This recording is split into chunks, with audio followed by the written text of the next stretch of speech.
Having a great day. As you see by the title, and as you guys are going to see on screen, I have a big, long, very interesting video for you guys. In today's video, me and a few compadres, depending on the people who join in, is the first person I have in here, is my boy Clips101. You can go say what's up. He will not do so because he's a munchkin. Anyway, besides, a little time over here. Right. As you guys see, I'm going to be ranking with some compadres, like I said, protagonists from weakest to best. In this case, being a lot of in-depth things we talked about. But in this case, I'm going to be ranking every protagonist / MC, aka main character, of video games that we know of and or possibly have even credence of knowledge about. There's a big template that we talked about with this. This is the first time we're recording in a greater form in this like a simple slate matter of my actual whole screen for a Chromebook. First time actually being on Discord for a Chromebook, because usually it's for my phone. But it's going to be a very interesting experience. As you guys see, man has a lot to, go about diving into from just a little bit of the screen. I'm going to explain what all the tiers mean, explain a lot of the rules, and really get into some more bigger and busting stuff. But simply put, what it's going to be basically based on is about the substance matter of, each protagonist on a grand scope stand. We're going to be ranking them off of their personality, character, themes, what makes them so good, what they do for their verse, and what really makes them who they are. A few things to go and consider is not only the fact that obviously with whatever how long this video is and other shit to be talked about, that a lot of this can be changed as we are doing this in the moment. If it was just me, mixed feel, I possibly would already have a lot of this shit preset, but a lot of shit can be changed. So consider that throughout the entire video. This is going to be a very long one, and regardless of how long this video is, I appreciate you for watching. If you are new, please subscribe, like, share, and comment. It really help me out. Subscribe to my boy's channel, Clips101, right? And most importantly, if you disagree, here he is. You want to say something to the people? Oh, sorry. If you spoke to me earlier, I was attending to something. But hello, nerds. I'm scared that this is going to be a very long video, which I wouldn't be surprised if it was. But we're in it for the long haul. So wish us luck. Indeed. With that being said, though, again, if you're new here, please like, share, subscribe. Subscribe to my boy's channel here, Clips101 Joe. But as well, the other things to go ahead and talk about is the fact that the type of, definement of protagonists / main characters are going to be characters that you can only really see the POV of, aka you run for the story of the people that light the torches, basically, for the pathway of it. So there's a lot of characters that can be aligned with that, but we're only talking about the main, staple people for that. There are protagonists that have also been antagonists, and there's multiple characters on this tier list that are a mix of being, anti-heroes, anti-villains, straight-up villains, such antagonists at one point, and so on and so forth. But there are some people that are more definitively this and this and this, more than they are protagonists. So we're going to be considering all of that. There are some protagonists or people that we might need to add depending on who we forget.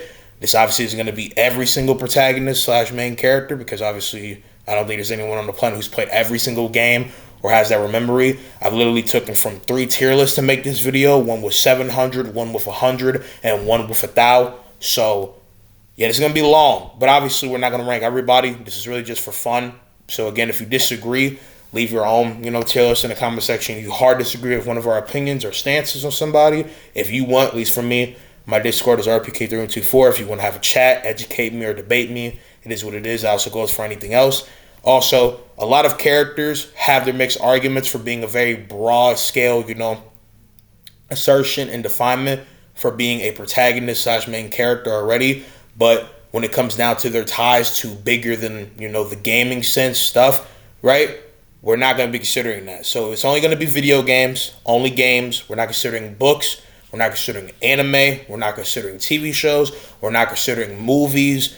Technically all come in same pack, you know what I'm saying? And characters that do originate from a verse of a larger scale but came from a video game, we are still going to consider them, but we're not considering basically characters from a larger grade A stand and not only tie-in stuff with that is not actually consistent or congruent to a video game timeline or anything of that substance matter. to be taken in. So we are going to be considering Cal Kestis. We are going to be considering the Time Patroller, and we will allow people like Arkham, Batman, and Spider-Man, even if all those characters come from a larger, big franchise. But we will not be considering tie-in protagonists, protagonists that are literally adapted from another, and or protagonists that are tied to a larger scale thing that is not a byproduct of the video game landscape, aka pretty much characters that can never be in Smash Bros. Because they do not come from video games. So that's pretty much what I mean here, right? I think we can all agree on that, and also I think we could all also fully agree that would be too long. So yeah, I'm hoping that I made that clear. Enough talk, enough ganja or yop. You know what I'm saying? If anything I need to go and be explained more of, I'll get into that. But yeah, anyway. So when it comes down to the tiers, and it's the same throughout all of the tier lists, by the way, and then truly changed, maybe some makes different spelling or this. We're gonna start from the top. So we have the case of just the general S tier being peak protag / main character, right? These are the top of the top, busted of bussin', right? The most saucy people, the type of people that stay in people's minds so much of peak protagonists that they would be the image you would think of for the character, right? Then A, we have add to your room, being type of protagonist that you should add to your room, right? In greater form. Then we have B, bussin' character, right? Simple as that. A great A bussin' character with great, sauce to him. You know what I'm saying? That really, salivate the mouth, pause. Then C, we have solid, a general case protagonist, a protagonist that you have likeness for, but don't really stand out too very much, right? Then you have F, which is cheeks, right? In a general sense, right? It shouldn't even exist. And this is going to, fluctuate between, because I have like a C minus this, C plus this, that's going to change in between, right? But he's pretty much all on the same stand. This one character might stand a little bit better than the next, so that's why I might put him in something different. But then you have a D plus tier, which is above mediocre, right?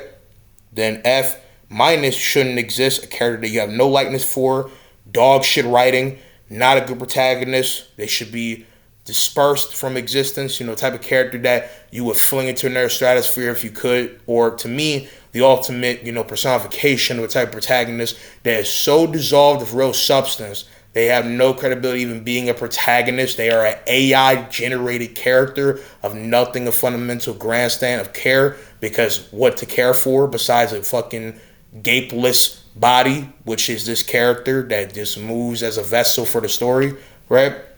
Then you have D, I feel like this in general, right? Being mid / mediocre, right? Middle ground. Then D minus unsubstance feeling / uninteresting. Then question mark / don't care tier. There's obviously different, levels to this, right? I'm trying to represent this best way possible, but yeah. All right, well, I guess I'll start from, top to bottom. So there's a lot of different mixture of characters who should not be personified as, protagonist mixed people or people I don't know. So with these games evolving the case of these Animal Crossing characters, I don't have any knowledge of. I don't know about Joe. I don't know about anybody else. I never played Animal Crossing, so I don't know about any of them, right?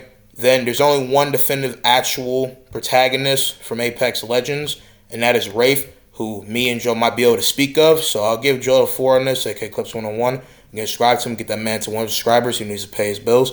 Joe excited though. Go ahead and speak to us about how you feel about Wraith from Apex Legends. No, I feel like before I talk anything to do with Apex Legends, I just want you to know my absolute love, pre-existing love for this game. Now, my 13th birthday was themed entirely around Apex Legends. That gives you some context, right? Now, the way they've handled all of the characters, and I mean every single one in Apex Legends, is so just horrifically bad. Damn. I used to love Apex Legends and its story, but it just really fell off so bad. So for me, opinion-wise, it's gonna have to be C tier maximum. I could agree with that. Even as a person who don't have the same opinions, I mean, I'm not gonna lie.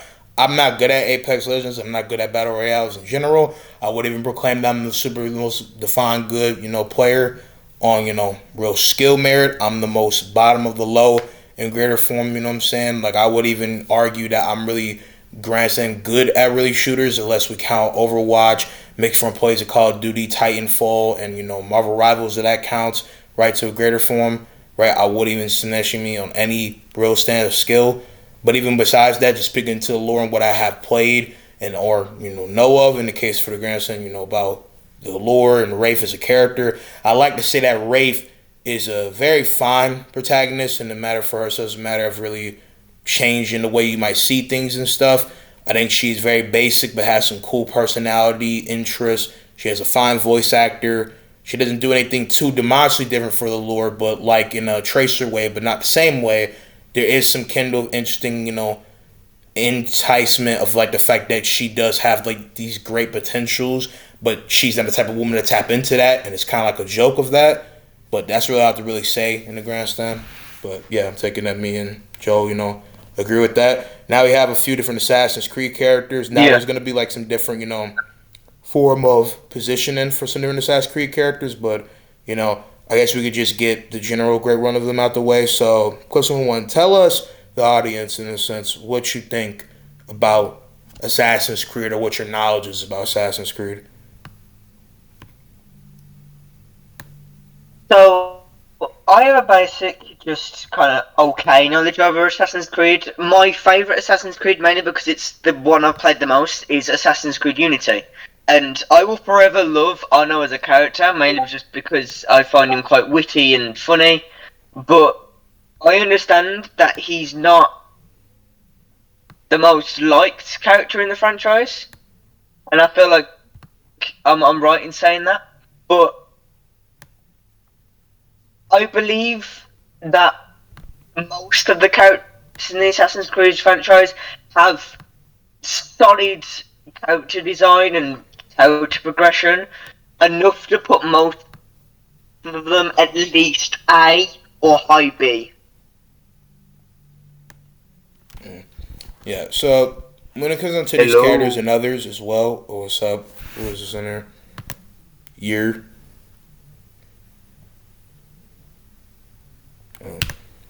Do I go about sharing it? Tap share. But this is just what I have right now. See if I can go and share my screen here. It's kind of seem a little bit weird. Alright, I don't know. My screen's being shared. There we are. Right? Because you just see how my screen's like parroting, right? So I'm hoping this is able to be shown to the best degree. If it's not, it is what it is. But it is cool to go and see the namesake thing here. Okay. Anyway. So, yeah, I got it. Moving on with this being said, I just want to go ahead and say when it comes down to characters like this to have multiple versions of different, adventures and mythos, that they are all together. So when we talk about Ezio or anyone else in comparison, we're talking about them overall as a character. So yeah, the image is Assassin's Creed Brotherhood Ezio, but we're talking about Ezio as a character. So, I'll just kind of fast track this because I don't think this is really a disagreeable thing. If other AC characters come into conversation, I'll talk about. I've kind of already gave my opinion on the other protagonists at hand, but these are just the protagonists obviously, bestowed to me upon this tier list at least, because again, we got 3 tier lists to talk about, right? So, I'll just simply say that I think Connor is a very well-rounded and solid protagonist. I think he's one of the most underrated to arguably the most underrated. I think a lot of people don't appreciate him. I think he doesn't really have any true cons that cannot be explained as being character flaws, not actual writing flaws. I think he's a very stupendous character with a lot of deepness, with a lot of stellarness, a lot of nuance, and great, stand as not just being a very willful, inspiring, and very charismatic to his greater means of being a man that will do anything that he needs to, regardless of what's put in front of him. He got impetuous will. Man is resilient. Man is efficient. Man is a straight up beast. I think the voice acting is beautiful. I think the things that pull him back is that he didn't get a sequel. I think they should have, had his side missions, aka the homestead missions, and greater form of, very little niche, shit about him that kind of pokes a little bit more of his personality tied together, like the critiques from Marvel Spider-Man 2 that I won't get into here, right? And most importantly, his iconic speech at the end of the game that was cut from the game, remastered or not, I feel like would have really solidified him as being B. I would like to put him B, and I don't think you're wrong for putting him B, but just looking at him from an objective scale, I think Connor is simply a solid person, raw to the Gaethon, the Scarred, the Eagle, the Bear, the Wolf. I think he's a solid, character. Arno has a lot of great intrigue about him. Like Connor, got a lot of defined sense of will. I think he has a lot of cool character. I think he's one of the most interesting protagonists. I think he has a lot of flavor to him. I don't mind his love story with Elise. I think his character shown in Dead Kings is very beautiful. And even though we can't mention like comic books and other stuff, that goes for Connor too, right? I think he has a lot of buzz and stuff that makes him there, and he had a lot of potential that unfortunately was scrapped. Altair, grandfather to not just, Ezio and Desmond, and technically Greater Broadstan. We're talking about, ancestry wise, but a lot of buzz and character poured into him. Is a very swell character and should speak for himself. He is the first Assassin's Creed protagonist and lighted the way for a lot of people. Edward Kenway, I think, is the most, lovable protagonist in the Assassin's Creed franchise, and, is a undeniable, I feel like, dang near GOAT tier protagonist. Ezio, staying a great deal of the series. He's arguably the best written protagonist, and love poured into character and instilled with so much great sauce that it's like beyond comprehension. And my man is just full, undeniably, a top tier stain of the crop moniker for not just protagonist, Assassin's Creed, Ubisoft, all of the above. My man is profusely profound, and even without taking in his Tentacle 2 movies, comics, novelization, the fact that my man was, put as a banner man at E3 and as a person who's actually been to an E3 that has, been shown multiple times creatively, and then ironically is the absolute greatest assassin there will ever be. So, undeniably he should be here. You know what I'm saying? So, enough said. So I have to say about assassins. Anyway, next, I don't know about this bear dude from this one game with Smash Bros. I don't know who that is. Banjo. What you got to say about Banjo? No, obviously I'm not the oldest individual by any means, but I'm pretty sure this was for a PlayStation or Nintendo character from the 90s. Now, if I got my dad up here to talk about him, he could probably talk about him for days. But me personally, I don't know, but from what I know, he's a bit of like a Mario type character that doesn't really have much personality. Now, I could be completely wrong and be opportune for crucifixion right now, but I just don't hear enough about him to be able to account him as impactful to me. Anyways, I know many people did grow up on that character, but me, I just don't find his relevancy. Oh, Sam, I mean, he seemed like a cool Which character. I'm gonna be crucified for saying that. Hey.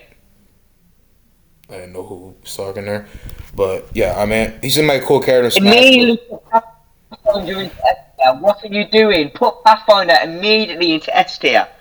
Bro, he's not even a protagonist, bro. What is this man Joe smoking, bro? Anyway, nah, like here. So when it comes down to Banjo, right? Like Banjo seemed like a cool character in Smash Bros. As a late '90s baby myself, I don't really have any recollection or any account of him being peaked. Maybe some family members might have picked him. I don't know. I was saying on my shelf one time. But it still wouldn't change anything really in the grand school about him. And I feel like there's a decent bar for him maybe being something, but just don't know. But that's just that. But I will say that Pathfinder deserves not just to go into S tier, but as the undeniable GOAT. You know what I'm saying? But yeah, put him there just so Joe doesn't blow a gasket. Then we have Bayonetta. So I know about Bayonetta. Dime bossy thing, you know what I'm saying?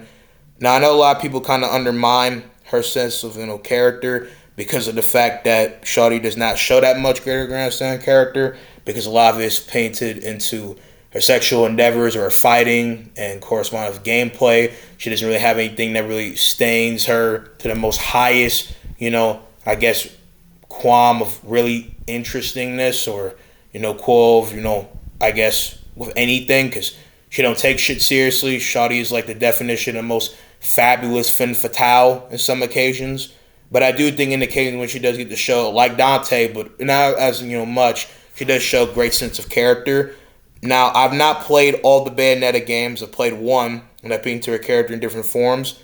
So I might be, crucified for this, but I think putting her at the top of busing for what she's done in the games, her charismaticness, where she came from, the type of character that she is, the fact that she is one of the most popular female video game characters, and legacy wise will not always be a big stamp of thing for where people stand, because there are some goated level people in the grand scope of video games, but don't actually have true character to slap them on that tier. But I think the fact that she has so much renowned praise for what she does and has done a lot of creative shit, has a voice actress that is iconic, and Bayonetta is very delightful, of a protagonist in a lot of interesting ways, and her stories at least are very interesting how she cruises through them.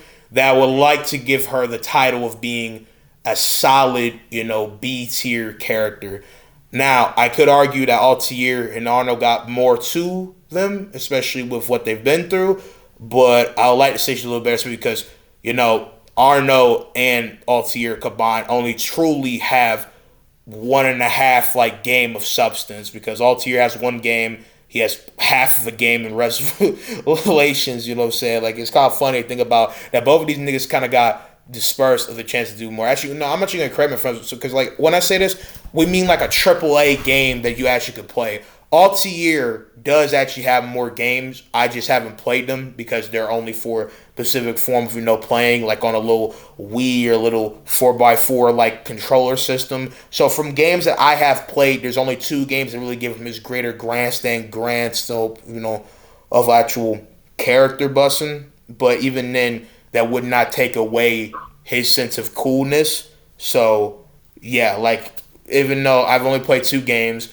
and those 2 games give as much to even more arguable substance matter than whatever those games could deliver, because that's a little flicky filler, because you really could just read about his adventures just in his bio and other people's bios in the game, because I actually did a lot of that when playing AC Revelations. But him having his own game with AC1 and half the game of AC Revelations, and Arno having his own game with AC Unity and having Dead Kings does give a great string, of great bust and sense, but obviously doesn't grand stomp as a whole new thing, while you got someone like Bayonetta, who been mammoth stomping with so many games, so many counts of this, and so many crack of all this and shit going on, that I think she just has more delivery and substance poured into her that really makes her stand out. But to be fair, I think there's an argument that all these characters in the same tier are as, good or fine. It's just, I think that's my only reason why I would put Bayonetta a little bit more higher. But that's just me. Then I don't even know who this is. Who is this? Yo, no. Bendy. I can speak on him. Don't worry. Alright, go ahead. For those watching who don't know, Bendy he's a horror antagonist of the indie genre. Popular in 2016. Now, this guy's whole thing is that he is an ink demon. That is his name, Bendy the Ink Demon. Character-wise, I'd say he's interesting, but I find the way that the games portrayed him and told his story was so I wouldn't say lackluster, but so just underwhelming and kind of missed the point of what I think they were trying to do for the character. And in that, I mean, he was meant to be some looming threat that was a constant fear, but he kind of just exists sometimes and then disappears. So you know when, imagine if the Alien Isolation games had all of their horror things scripted. Underwhelming, right? Oh, so that's kind of my perspective for Bendy. So I'd say a solid C tier or low B tier, in my opinion. Okay. Do you think that Bendy is better than Rafe, better than Connor, or just in the same tier? Oh, almost certainly worse. Alright. So yeah, I'd say very, low to mid C tier. Alright.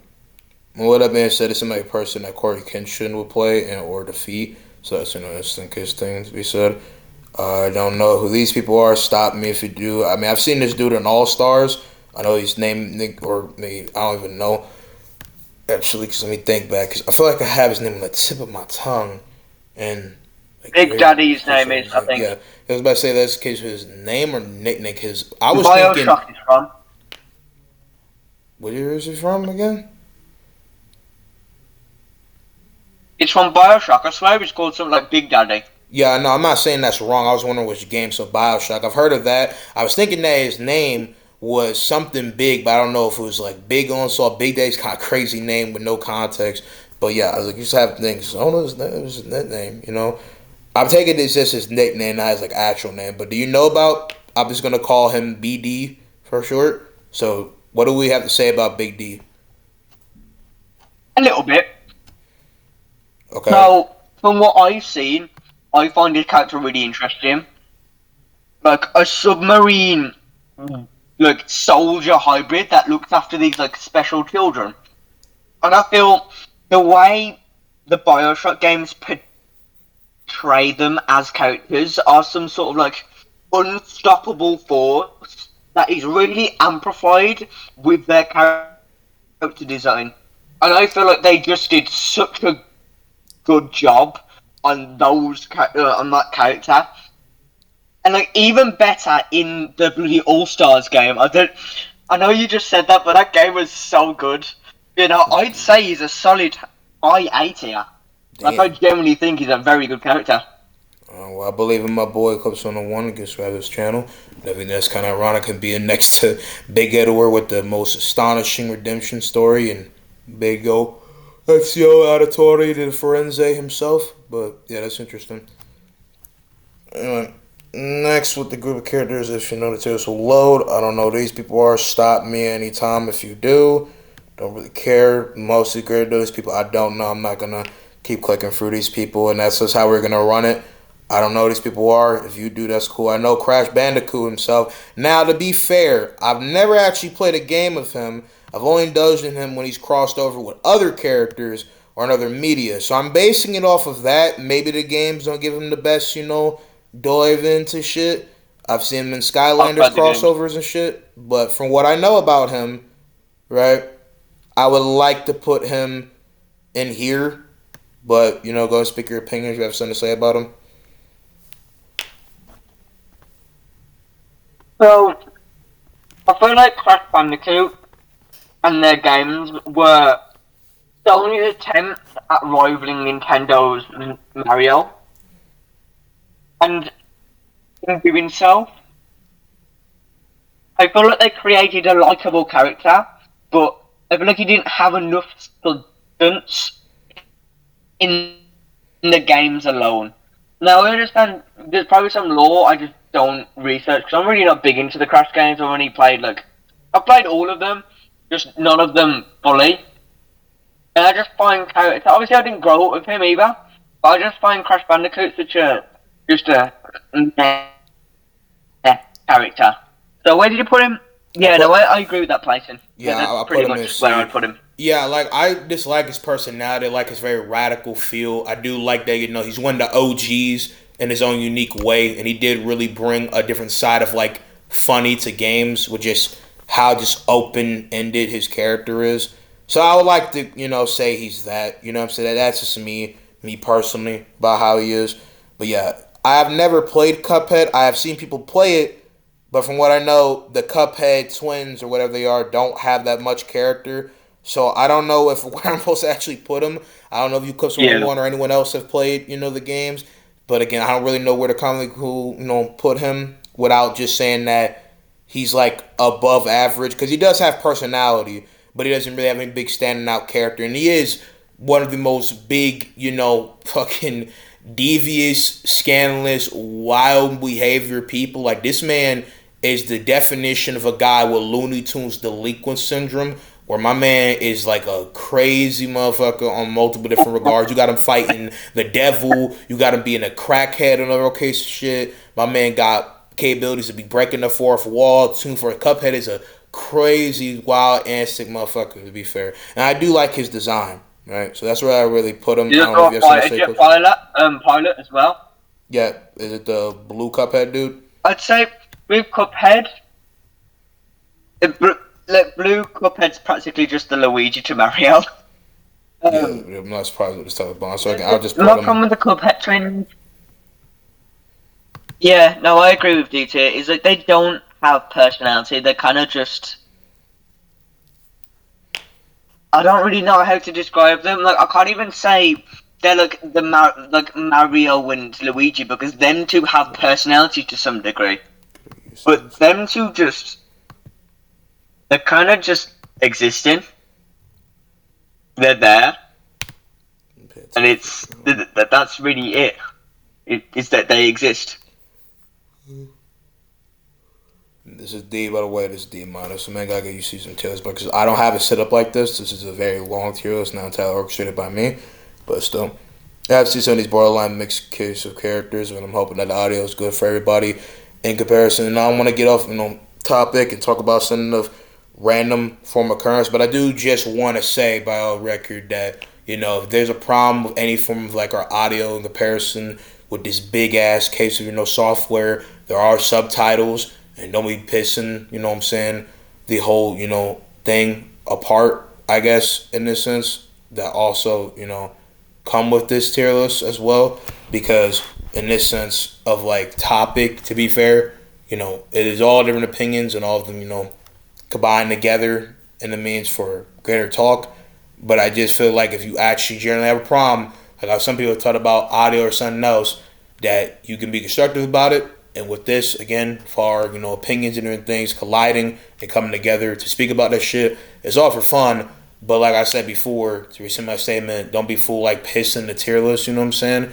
One time when it comes down to the actual purpose in mind. When I say that, I mean this thing, taking the piss out of it, this whole pissing, the whole point of, But, like, if you actually genuinely have a problem with the video or anything of that sort, stay relevant to that. The audio and greater stuff, besides the actual, prompting and interfere with discussion, which is not the case from all that I've seen, is entirely irrelevant. So I'm hoping that on my side, at least, in mixing recording, that anyone who actually cares about what's being discussed doesn't get on Joel, aka my boy Cuss 101, for not having the immaculate audio that someone would profess. All right, I'm hoping that it does not happen. So that's something that I kind of want to go ahead and make clear that this is all from our opinions, it's all collateral things, but should not again be a whole like pissing thing about what I'm saying, about the whole actual purpose in mind. But anyway, to move on.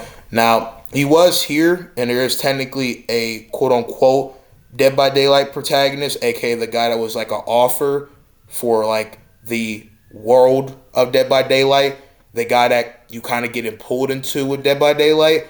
He's not here from what I see, but if I had to say anything about him for where he would be, and no repetition, full pissing of the tier list, right, is the fact that I would probably put him for what he is, probably in C, because he is a very defined voice in Dead by Daylight, but there isn't a physical representation of him. Plus, he's not even a playable character. Most people don't even know who I'm talking about. So yeah, I don't have much to say besides if he was here, then he would be here. I don't know why these Dead by Daylight characters are here. I did not make this tier list.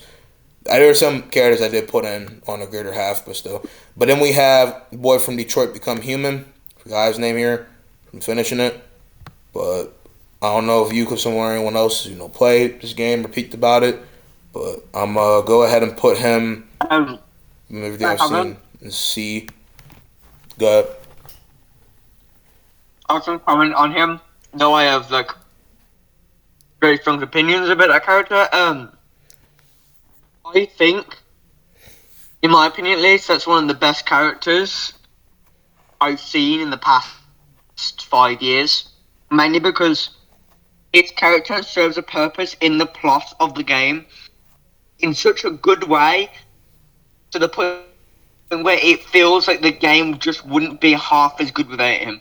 He's really a big moral test for the game and really gets you thinking. So, in my opinion, he'd be high A, low S. That's interesting. But that's just my opinion. King may not agree. I mean, it's not entirely that I disagree with like in the purpose for why, you know what I'm saying? But what I feel like is like more definitive is just the general, concept and conveyance of his character, as he, like other characters, even though characters stand out in their own unique way of really laying the foundation for player's choice being the universal grand collateral difference for the character. As for instance, when we talk about, I forgot his name from Mass Effect, or we talk about the Time Patrol, we talk about Max Caulfield, we talk about the characters from A Way Out, or whoever. We talk about characters that are defined by the audience, but do have their own interesting nicking or candidacy to what they actually do. That's where Gritter takes in consideration. So to me, from what he just is, I think he is very interesting and does play interesting, form of like things. I don't really think that he is really of real, I feel like, credit of being that standout-ish, and especially over, all of these people. But I will give him his credit for really sticking out, for being one of the most interesting moral questioning characters, one of the most evolved protagonists from others, and the fact that, again, his character really does crack at your head and your psychology and really questions a lot of philosophy in some aspects. And the fact that he tried to become human is a very, I would argue, close to underappreciated, peak cinema aspect. Like, I don't know if I would even claim masterpiece, but definitely a flawless execution of a lot of intricate case of themes. But I think we could come to some agreement that Bussin' character, aka B tier, is a good tier for him. Yeah, that's fine. But I've got a question. Is there cyberpunk characters on this? Maybe, I haven't with that because there's a lot of characters here. But if they are, you can, claim for where you think they would go. Because if there is cyberpunk characters, then we are talking about them, non-discussionable. And reasonably so. Happy to know to cyberpunk to really say anything. But next we have one of the OG Marine badasses of video games, Doom Guy, aka the Doom Slayer. Now, this is where we might get into mixed opinion sense between us or anyone else, or simply put from an audience standpoint, which is where the whole mixed talk of, really pissing in the tier list, you know what I'm saying? Talk of, greater case of, possible perspective will need to be had, I feel like, on this shit. But this is where possibly controversial opinions might come. So I'll just say it right now that I think Doom Guy is very important to the first-person shooter genre, to the concept and glorified bust and array of not just cinema-like aspects to it, making a game really feel the most immersive, blazing, glorious, impactful, and really therapeutic, and all the run of different, crazy shit that has been happening. There's never been a game as unique, and I feel like gamingly, like, revolutionizing, because as a boy that even though didn't grow up with the first Doom, I'm not that old, a guy that actually has been able to play in arcades that had a collection of interesting arcades, and Doom was one of them, Doom 2 to be exact, has stayed a great deal of my heart and my life. And I have great love for this man, Doom. And I have love for, the entire franchise, even if it be so fucking infuriating sometimes. That my man Doom Guy / Doom Slayer, with all this sense of substance and greater grandstand, appeal to busting that he has, doesn't really nick the same sense of, like, I feel like other greater form protagonists. Not saying that he doesn't have substance, obviously, as I already said, or personality, but his personality is kind of all derived from his, obviously big Giga Chad rage, reasonable crash out activities. It's all cultivated by means of having so much disdain, dislike, and animosity beyond all possibility to demons, but as well wanting reasonable vengeance and full-fledged, desecration to hell for taking out his war buddies, his family, wife, and child, from what I heard, and obviously the iconic stamp meme of why he does everything he does on his bunny rabbit. But besides that, he's really just a character that is just a kind of drive for all the splurge out violence and all the gore and revelating and shit. I do like the fact that there is some type of, like, question of his psychology and his mental health, with the fact that he does do all of this rampaging through hell just because he doesn't have any purpose besides killing demons. That's when he feels the most alive, when he's hurting people, even if it is, demonic creatures from elderly worlds and stuff. But I don't think it hits the same like the Punisher, where they're basically trying to tell you that he's not objectively a good human being because he kills bad people. He's just as bad because he paints his serial killer ideology on bad people. Because in case you never read a Punisher comic, the Punisher really just advocates for violence to the most ridiculous like regard ever, just because behind the back of killing people, he feels the most fulfilled and enticed when killing people and feels nothing but that. And on both sides of the coin, when we talk about these character similarities, as Punisher does have inspiration poured into, Doomslayer, what is being said, right? Doomslayer does take a little credit of inspiration in some aspects of his character, believe it or not. But Big Homie, with him being, a walking armory, has a lot more validation for why. While with Punisher, it's causing just more this cesspool of violence to rationalize violence. If you do crime, it doesn't matter what it is. Punisher has no chain of like actual humanity in him to actually question or consider any of the things about the man besides being a target. He has no quarrel or qualm in killing. Doomslayer is the same with the demons, but the thing is the demons are reasonably stamped as being opposition, and there's nothing really to question. You don't question the morals when he kills demons. You question the morals when he might kill a human character or have an antagonistic stand against, Samuel Hayden. But if anything, it kind of makes sense when you consider what the demons have put the world through. So again, I'm not trying to stamp Doomslayer as like mid in this entire tirade again. They're pissing into the tier list, you know what I'm saying? But I'm just saying that I do think there's an argument that Doom Guy is, by all means, just a very basic, decent slap protagonist. But I would argue that Connor and any of these characters are objectively better than him when we took a look, at character substance, personality, and other values of shit on this tier list. And when we talk about grandstand as people, because there's actually things you can collect from them, while I feel like Doom is a very he's a very linear protagonist. I don't think anybody can really tell me anything about Doom. Maybe I'm ignorant. Maybe Dark Ages might, shut my ass up. Maybe I'm yapping. But I don't think there's anything about him that really is of a greater rack of all, timing about him. You know what I'm saying? While these characters do actually have something that slaps to a different matter. But I'm going to stop talking. I'm going to let, Clips 101 take the floor. What you got to say about Doomslayer / Doom Guy? So, Doomslayer, I feel like character, he's cool. Like, he generally is a really cool, character. It's just, again, with what you were saying, he doesn't really have much substance. Don't get me wrong, the ingredients there, it's just, he doesn't really have story. It's just kind of a guy whose rabbit got killed by demons, so he's really angry. I know that's a really bad exaggeration of it, but too angry to die. It's just he has so much. There's so much potential to have one of the coolest stories in all the fiction, but the devs and the storyboard people just say, "Oh yeah, he's just angry."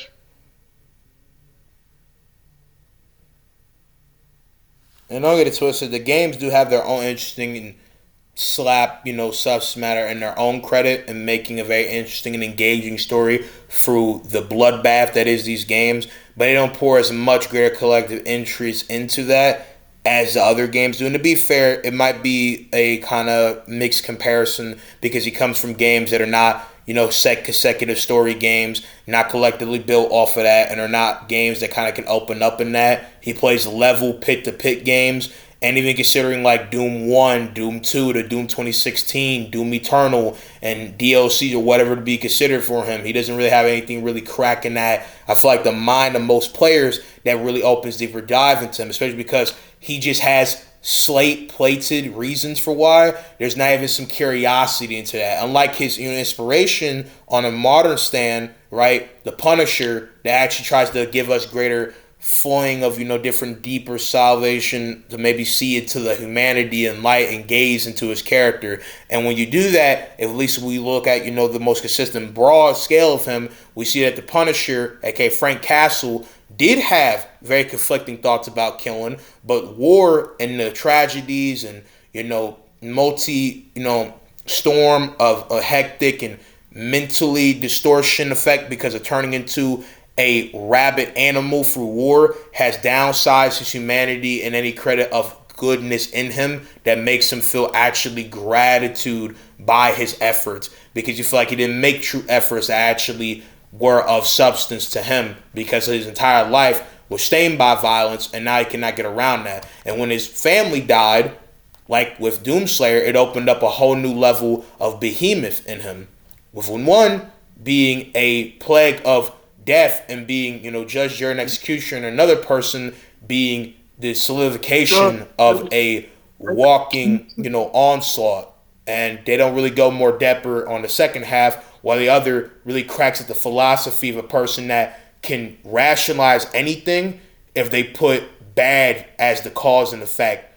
Is really a psychopathic to delirious, callous, flagrant individual, sporing more bad as well, and doing just as much in the face of evil to rationalize arguable the same crop of evil. While another is basically against very, I feel like, uncharacteristic evil to rationalize what he does. And, again, this isn't a critique on the stories or whatever, it's good. I'm just saying it's like Doomslayer, he doesn't got that much. That's really all I have to really say in my full comparison. Again, not trying to overly yap because it's probably already decently long. But anyway, moving on. Then we have, I forgot this brother here, this blonde-haired, red shirt brother. I've seen him before in some crossovers. From the personality I've seen of him, he seems cool, but I know nothing about him. I don't know if Clips 101 knows anything about him. Who even is that? Yeah, exactly. I do not know. I just seen him in like comic book or mixed bag gaming crossovers. So yeah, we're gonna put him question marks. Oh, that's Duke Newton. That's Duke Newton. Yeah, I know who that is. Yeah, I don't know enough to talk about him, but I know who that is. Duke Nukem. Duke Nukem. I think. Listening. Got Skyrim people. Got Freddy Fazbear, even though that do not count. To actually ends here. Damn, I thought it was a lot more longer. This is claiming to be 700. This is a whole fucking cap. So that's okay. That's interesting. Okay, well, I mean, we do have a Fallout protagonist. I never played Fallout. Possibly might. What we got to say about Blonde Boy here, or just like whatever character he's supposed to represent? Like, I guess the Fallout protagonist. What we got to say about this? Joe, do you have something you want to say? Yeah. So that's Vault Boy. That's not the actual protagonist of Fallout. Fallout has different protagonists for every game. Vault Boy in itself is more of like mascot, the propaganda character. Yeah, mascot is the character the company uses to make it look like they're innocent, even though they ended up just doing a bunch of experiments on their customers. But I feel like for the purpose he serves, he's quite effective, but he's just kind of a mascot. He has no substance in an independent sense. So, I couldn't really, in my opinion, put him any higher than D. He's not really a character, so I was going to put him in question mark just for now. But I understand that. Then we have Cloud, and this might be one of the different cases of recognized characters from Final Fantasy, but it looked like Sephiroth. And from what I know, he's never actually had a protagonistic stand. That also goes for Voss here as well. We know he's like the liberated full antagonist, regardless of the very misunderstood part of his character. You know what I'm saying? Because I'm not gonna get too much into it, but what that man Voss has been through, tragic. You know what I'm saying? But eventually we talk about villains and shit, we'll peek into that. But Cloud, again, I've never really full played the Final Fantasy games. From what I've taken in from Smash Bros, other accounts of him, and greater clarity and mixed understanding for why he does what he does, and him being a product of his environment and other shit, I would like to put him about Doomslayer / over Doomslayer and C. I think there's reasonable credibility and, him being a very intriguing, enticing, badass, cool protagonist. But Cloud, from what I know, doesn't deliberately speak this or do this and do that. He kind of like is just supposed to be a way to engage with characters in a way where the characters and the depthness speaks for itself. He just have things that kind of birth interesting, stories and value with him. But I think the only thing that really makes him shine a little bit greater than Doomslayer and arguably over Connor, even though I do think Connor has a lot more defined shit, poured into him, that makes him, a solid, definitive, steadily crafted character, is the fact that Cloud has a bunch of these bigger than life for these characters in comparison stories, but doesn't really produce anything super more endearing to say he's something. But it's the fact that Cloud is always doing what others can't or could never possibly think to achieve, and is being the ultimate symbolicness of what it means to be versatile ambition, as Cloud is really just that guy. You know what I'm saying? I mean, he literally took the Guts inspiration, or maybe he is the inspiration for Guts, because I don't know who came out, Guts or Cloud, but Cloud literally is just the head honcho of badassery to the T, bro. I'm not gonna lie. So I think that's enough to put him up here. What about you, Clips? You have anything you want to say about Cloud? I'm gonna be honest, I just don't know the character enough to be able to talk about him. I feel like I'd do him a disservice. Extremely so. Alright.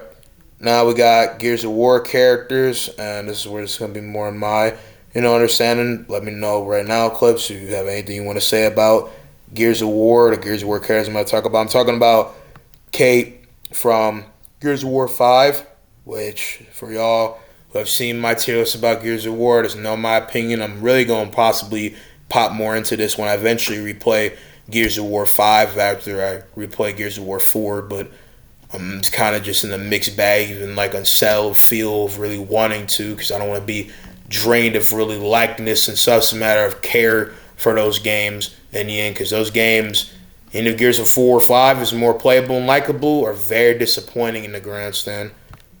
But yeah, I guess I'll just go ahead and get out one of my yap fests. So I want to say, to be generous, to put her in D minus in this argument, because she does actually have overall good personality more than these Cuphead twins, that I just don't really think that she's really a likable and roundabout actual protagonist. To me, Kate had a lot of potential, but she didn't really stick it like really out when she got the actual, torch. When she was given the keys to the car, like shit.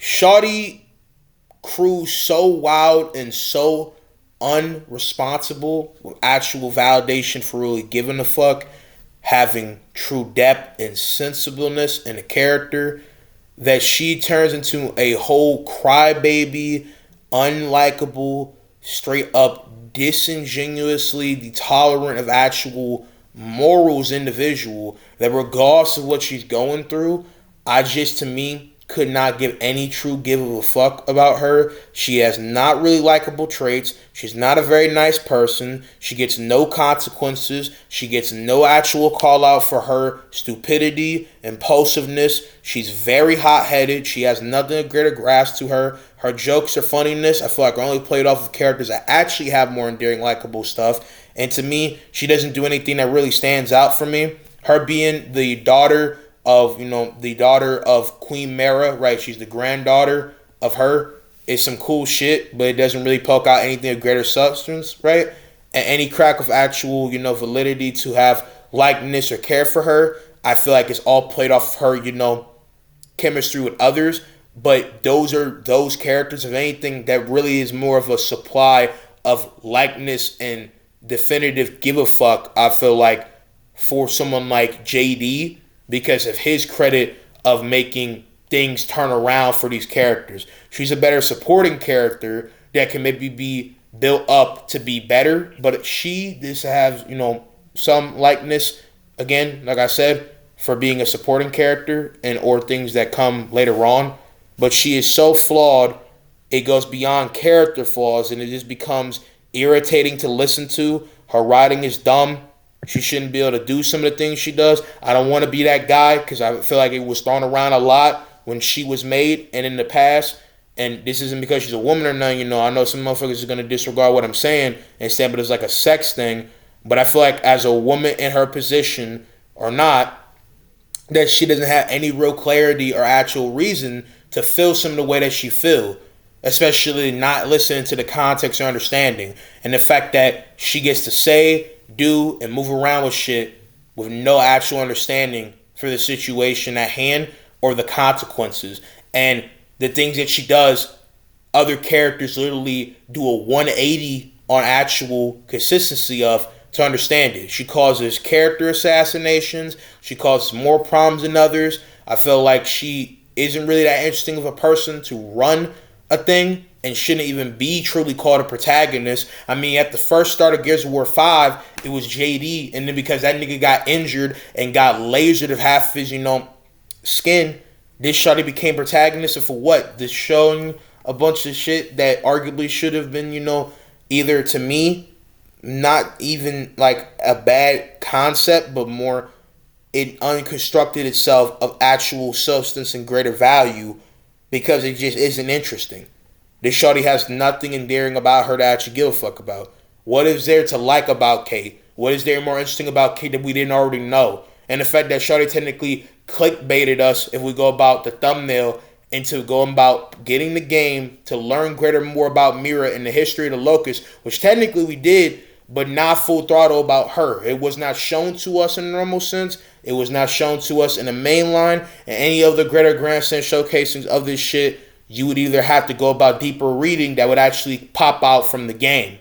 And this is a guy who's played this game at least 5 times now. So, again, she's just entirely derailing the greater goodness of the game. She doesn't have much substance. She's not very interesting. I don't think she's a very likable person. She's actually very annoying. And again, there's a mixed argument for her in her position, woman or not, that she arguably shouldn't be able to do it or even should be allowed to. And there's an argument, her getting past some of these different record of things or different gymnastics of this and this don't even make sense. And I, again, don't like the fact that she brings more flaws to the story by just being the only character to be allowed to spread these flaws. There's actually no consideration for the fuck shit that she's doing or ignorance that she's doing. And if any other character was not her, you know what I'm saying, then she would have been called out for it. And that, again, is terrible. And that pulls back on all the goodness, all the knitting of good. You put the Doomslayer in C tier? I should, murder you. Why would you murder me? Go ahead and talk, Big Wolf, Big Wolf in this mud, Big Sky. Go and talk your shit.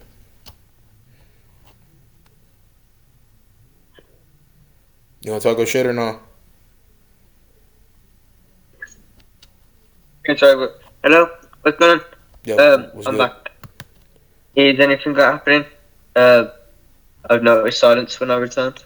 Yeah, I was asking my man what to go and talk his shit. Hello? My screen didn't actually upload a thing. Hold up. Can you hear me? Just hello? Can you guys hear me? You good, King? Yeah, I'm good. Can you hear me? I don't know. He's gone. I feel like my Discord is over here bugging. Alright. Yo, Chicolo, can you guys hear me? Yo. My screen mixer live is kind of bugging, okay? This is something I don't know if I want to edit out of the video. I'm here. I don't know why it's saying that. I mean, to be fair, I could just run this from my phone in comparison and see about this. But I hope, I've said what I need to say cohesively, strongly, and considerately with everything that I just talked about, right?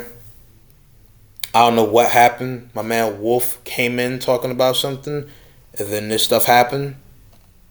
So, again, I do not know. But, yeah, I'm recall these fools, and hopefully the stuff go better.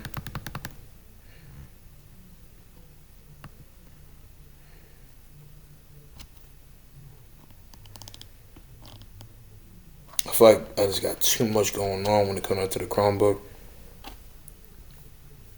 Here, I got a better idea. I got a better idea. Hold on. We're gonna still keep going with tier list, right? Unfortunately, they're not gonna be able to go about full seeing it.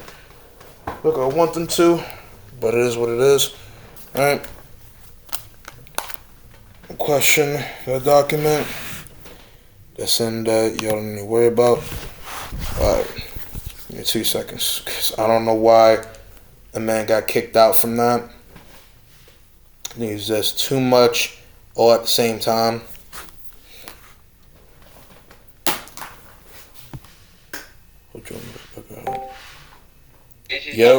Yep. All right. So. Okay. So I You're putting I saw Doomslayer at C tier. What makes him a C tier protagonist? I'm gonna explain that, but I want to explain this not just for the audience because y'all still on recording now. I'm not in the case of obviously a call with you guys represented through the Chromebook because of the fact that I got too much going on with my Chromebook and possibly my shit getting distorted. But you guys can be heard, and with that being said, I'm sorry for that. But I explained, in the midst of it. But what makes him a C tier protagonist to me and Joel, right? Because we agree with this, is the fact that he's not have the much deeper stand of not just substance, creative actual layers to him that doesn't make him just a very linear set protagonist, and anything that explains the greater form of his morals, philosophy, and integrity to this blood lustful rage and rolling fury like no other. What I'm saying, this rip and tear code is not as much in depth and grandstand interesting as the protagonist put above. It doesn't mean he's not cool, but as you see with the actual tier C solid, he's solid enough in the grandstand when it comes down to his, care for, I guess, humanity, his anger, animosity, and rage is reasonable. He's a reasonable D1 crash out and correspond with the fact that he has a very interesting, uncanny, mindset to him. As this man is so, I guess, you could say, stained by all matter of rage and this created a whole new level of monster. My man is a walking hydrogen bomb to the point where it makes him a different glorified, intrigue of, sauce that makes him solid. That to me. But yeah, you can go and give your 2 cents on if you disagree or not. Yeah, honestly, I can agree. I just really like the character, to be honest. As a protagonist, I mean, there's not really much you can tell about him besides that he's just there to kill. That's realistically it. Can't really go on that. But he is a really cool protagonist, I'm pretty sure. That's how I think of it, at least. My reason is just very different. Mm-hmm. Yeah, something about Kate. That's all I have to say about Kate. I've been frying Kate, but that's all I have to say. I'm looking under her for the moment. Next, we're gonna get to Marcus Phoenix, a whole profound peak pillar of GOAT and W writing across his entire character. His entire character is filled with all the gourmet traits and character writing, right? All right, I would say that he's right up there about with Edward Kenway and Ezio, but I can see mixed matter for him. Wait, what? You gonna stream the list or no? Because it's lagging your Chromebook too much. You can still see my stuff? Wait, can y'all still see my stuff? Because again, I was saying I was saying I couldn't. So I'm asking, are you gonna change that again? I mean, I could try, but again, I think it would just keep full-fledged lagging. Unless I could try to, I don't know, get it from my phone. Because I'm talking to you guys from my phone, this being said. So, I don't know. But let me try something. Let me try something. 2 seconds. All right.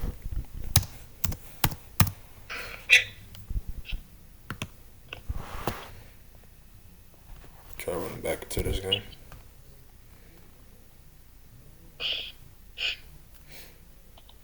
Because I'm talking to you guys through this and then possibly still sharing it in the grandstand. Maybe it might work because, again, my shit lagged out and kind of bugged. But, yeah. 2 seconds. You already know what's channel. I was telling you the Discord.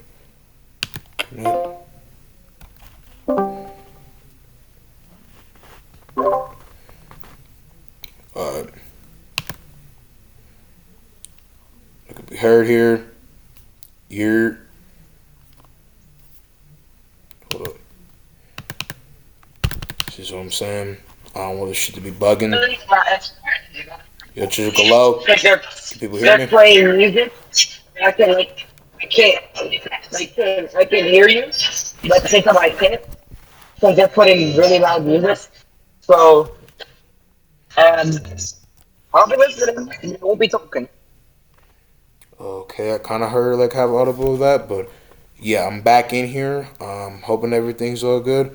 Let me try to share my screen one more time. I won't be able to be speaking because it is loud in my car.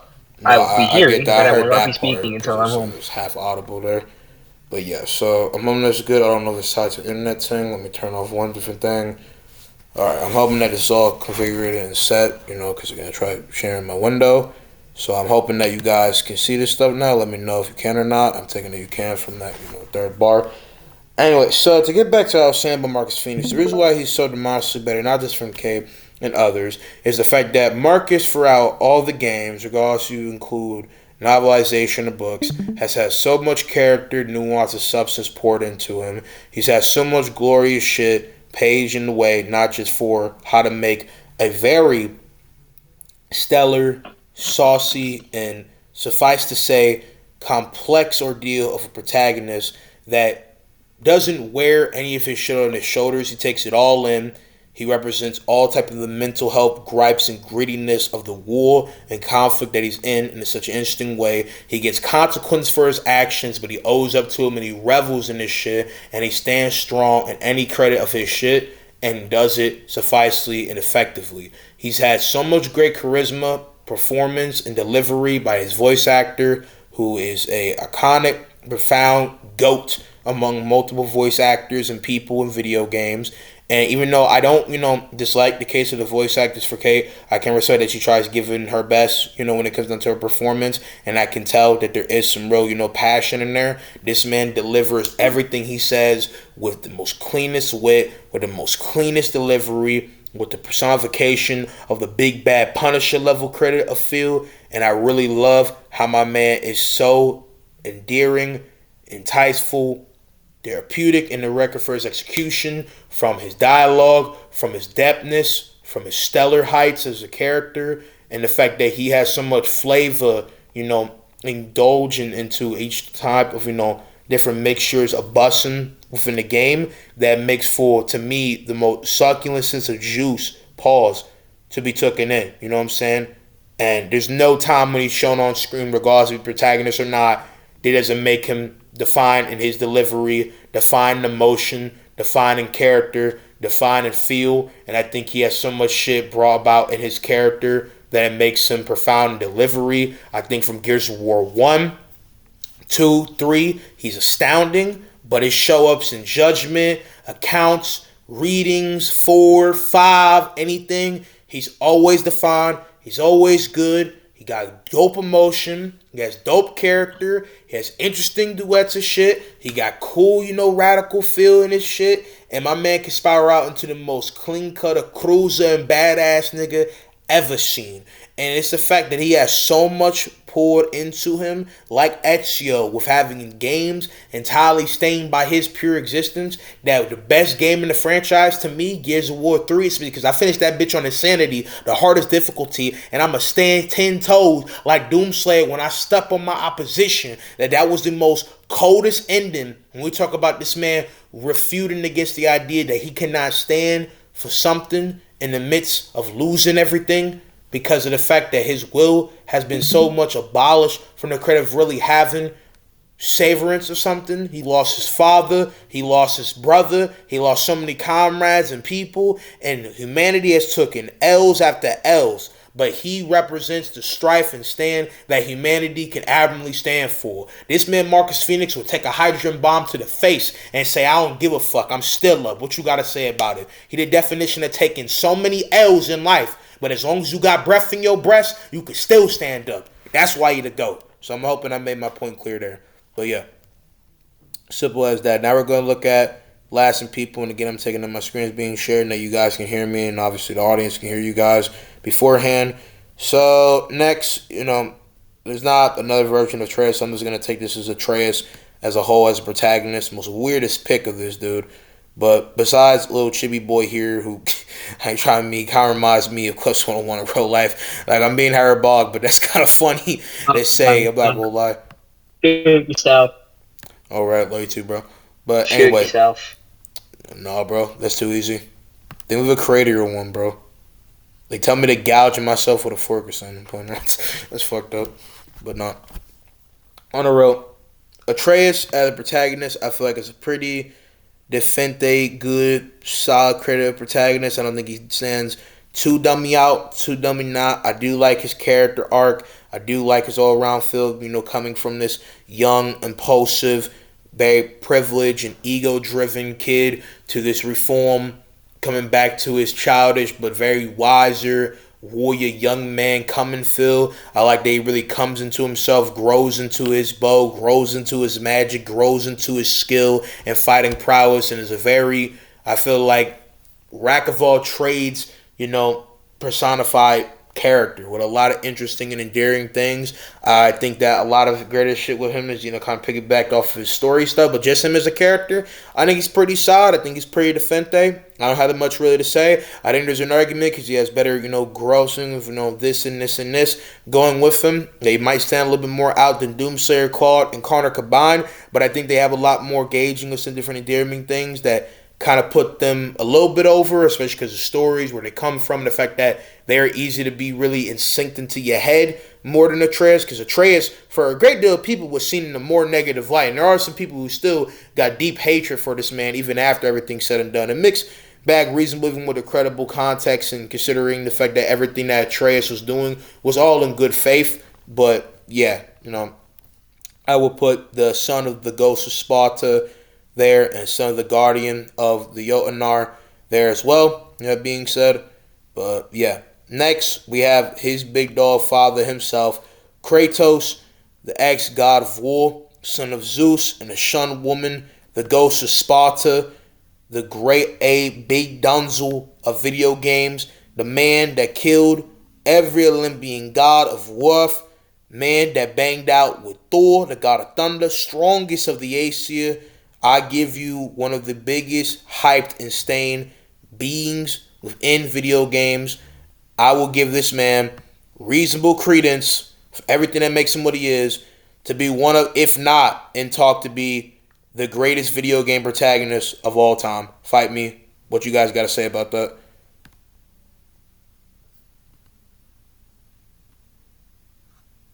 I'm taking I don't particularly agree with that because that is a very subjective opinion. But I do feel like, as a character, he has one of the best redemptions, in my opinion. Mainly because I understand Zeus as a character before was quite decent, but I felt like when he was just starting off, he needed something else to kind of make his character really be complete. And I believe what they've done in the later games is completely perfect for what he needed. So I'm going to say he's, S tier for sure. Alright, well, a few things. One, you said Zeus, by the way. I don't know what you meant Kratos, but two, this entire my bad. No, you're good. But this entire tier obviously is defined by a subjective stance, but I do think that he is very reasonably credible for that. And to be fair, starting off Greek side Kratos, even though I don't think he lacks greater form of deepness and depth and creative nuance like some people say, and I'm not even saying that, obviously Clips 101 is saying that, but what I'm saying is that, yeah, he could have had greater standing stuff, you know what I'm saying, to really, I feel like, ignite greater fuel to really get more care and, interest into Kratos as a person and not the conflict and the type of bullshit that he got surrounded with. But I do think it sets a very interesting picture, especially from a perspective of a Greek, so as mythological tragedy, where Kratos did something that was very selfish, was very power lustful, and was the most definition of fuck around and find out with powers that you don't understand, and brought him through all this porridge and the most craziest shit that has a lot of intrigue, great substance, and power put into it. I feel like when you really talk about greater aspect of, looking into the darkness of a man, the shadow of a man, the depth that a man can go to when it comes down to wanting to get vengeance and becoming this litigation of a gapeless, bottomless pit of rage, agony, and suffering, and the fact that this man can become a monstrosity of what he was to get vengeance and do actions that we could all agree are deplorable, but still try to find some hope, some light, some dimmer of greatness in him. And the only critiques I could give is the fact that, in truth, even though Kratos has a lot of admirable things about him, even in the Greek saga, there's an argument that he can just do plain fuck shit regardless of, what happens to him, because Kratos, by all accounts, and not necessarily bad writtenly so, is, by all degree, a bad human being. He was shown in that way, regardless of his Spartan heritage or not. He was doing deliberately fuck shit and did not care or have any qualm about the people he killed in the name of Ares.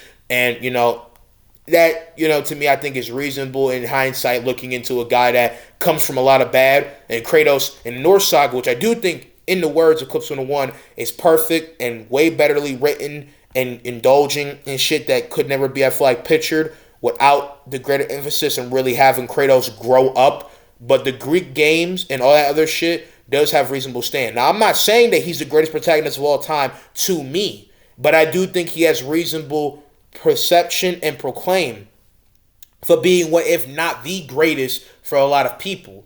But obviously this tier list and mix back any tier list, anything we arguably do, it's never going to be objectively stamped this. And I understand when someone means it more. Obviously, this is my boy, and I respect him. And again, whatever case, like I said before, if anyone taking a piss into this, setup or, case of, production, of this shit, right, or not, I feel like you pissing into the tier list, one time, right, and trying to divulge the validity of that is the problem, not him, but anyone else, and or having a whole pissing sense of, possible opinion or this and this about a person.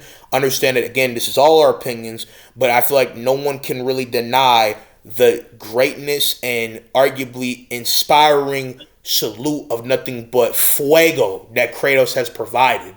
I mean, Kratos has went through so many characters. I mean, God of War Ragnarok Valhalla, I don't know if y'all played it, but that's peak character writing right there. I mean, I don't know what really to say more at this point. But yeah, I mean, that's all I have to say. Are we willing to move on to the next tier list that talks about other characters or not? We got anything you want to say about this tier list though? Then there's a no. Alright, we finally move on to the next one. Probably been an hour's worth what is being said when it comes to this. Sorry for the technical difficulties. Right? But yeah, we here with it. So the next one, being this 101, right, is one that has dang near the same case of tears with different mix up of different shit. Has a lot to be endeared about and or talked about. And I feel like, again, with the same case of, claim and qualm, that there's going to be a lot to really think about what is being said. My brother made a video. That's cool. Anyway, to go on to this, as I'm hoping that actually loads up with all this being said, is the fact that, this, like the other ones before, has a lot to take in, a lot to peek in, and, it's kind of mixed bag, whatever the case. It's actually the most, because again, this tier list is big as shit for what it is. Because the last one said plus 700 and didn't actually have that, and then this has a lot of different things, and this is made back in 2019. But yeah, decent, great deal of tiers, shit like that. So yeah. But you Clips on one, or more for anyone else possibly joining this has, anything you want to say, vote in the tier list and things along those lines, let me know what is being said. But yeah, alright, people popping up. I already see somebody to pick. But get more into this. Gotta be the slowest loading ever. I've done everything in my life. Good lord. I'm not gonna lie. But you can just get a feel of what we about to be talking about. And there's always supposed to be tears with this being said. And a lot of people really get into the bigger shit. So yeah, let's just let that load. You see a lot of decent matter of characters. I think that might actually be where it ends. But I'm wondering where the fuck my tears at. Because that's below where the fuck. It's just the characters. Is it already set? No, it's not already set. Again, there's no tiers with it. It's just the bundle. I literally had tiers for this, chat. I mean, it still says that it's loading on my top right. So, again, stream-wise, I mean, this is where it's already set. I mean, we're going to give this like 20 more seconds. If it don't load up, we're just gonna discuss the characters because obviously we already show how the tiers will be. So we're obviously gonna act. That's what I was gonna do, but I swear I literally had the same tiers. And if we had, the same characters on this, which for some of them, there are like Kratos is here, Ezio is here, all that shit. It should be there. So again, we're gonna give it 10 more seconds. And if it does low while we're discussing it, we'll just go with that. But as you see, if you're looking at the screen, which I'm telling you guys are, because I don't mean to say that in a condescending way, hopefully, you guys see that that's the case. But yeah, I'm still okay, absolutely bum caught of a shorty, you know what I'm saying? Not endearing at all for anything. Maybe Gears of War 6 can improve on her, but knowing mixed bag the direction of the coalition, I do not see them truly improving. And that's one of my biggest doubts for Gears of War E Day, because I don't think it really needs to exist. And I feel like Gears of War, like Mortal Kombat, should have cut the plug a long time ago. But yeah, okay. It's not loading up. It is what it is. All right, let's start with Little Mac. How we feel about Little Mac? Or you guys don't know who Little Mac is? Shit ass recovery. I hate it. Lovely. Anyway, Little Mac to me, with the greater expand of his character, does not have that much deeper standing out. I've never. You can finish. I'm taking what he's doing, son. Okay. Well, what I was gonna say was that Little Mac, for what I mean, that's all. Wolf, you there? Okay, no, because I think you were saying so. I'm just going full Sorry, you conclude can what I keep. was saying. I'm gonna just conclude what I have to say. You can say what you have to say after. That's what I mean there. But what we have to greater, really think about when it comes down to like dumping of nuance or any creative, sauce. I think in spirit, Little Mac is a very cool. He's the common underdog. He has a lot of, sick ass things. He has instinct, run of, opposition and world, and he does personify the ultimate stand for, trying to push through your limits regardless of how many get put against you. Yeah. My man I'm like, it's collides with not King. what? Okay, I think my Discord fucking up again. I'm telling you, it's a Chromebook set up here. I'm not gonna lie. All right, well,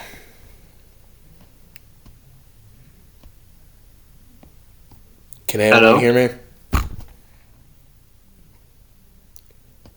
No. Okay. Give me a second. This might be the first actual Tails video where I actually go out my way to edit a greater deal, or like straight up might actually just toss. This is an unrefutably long ass one. Like, it probably isn't as long as what I'm thinking it is, but this shit is booming wild long. Going for all different trials and tribulations with this one, bro. Like, I can't even make this shit up.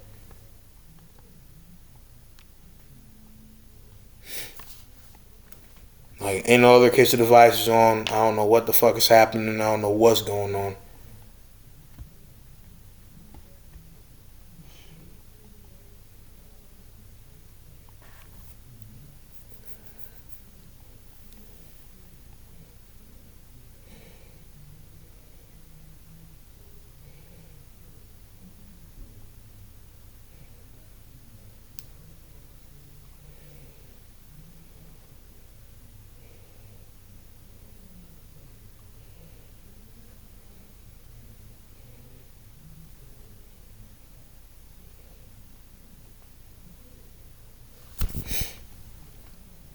Slow loading.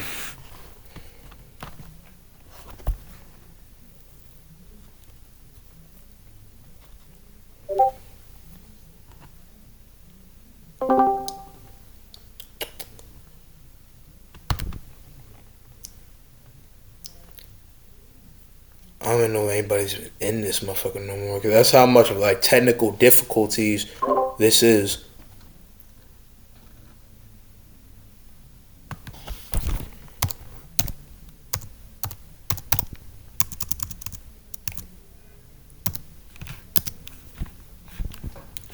Disintegrated. That's the same, bro.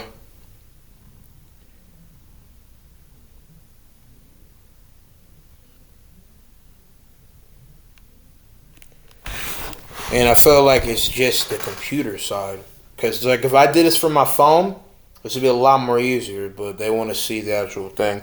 I don't know if anybody's even, like, still here. So, I'm going to just come back to the Hello? phone. Yeah, can anyone hear me? Because I'm telling y'all this right now. This is the second time this crashed, and I feel like it's because these tier lists are too big or the Hello? recording's too much. Okay. Hold on.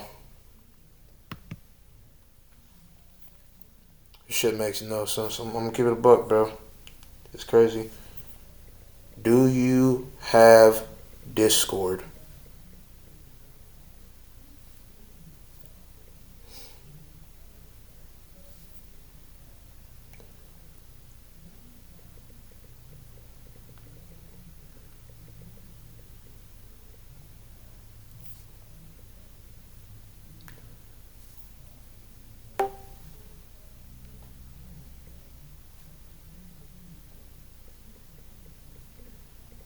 Hello?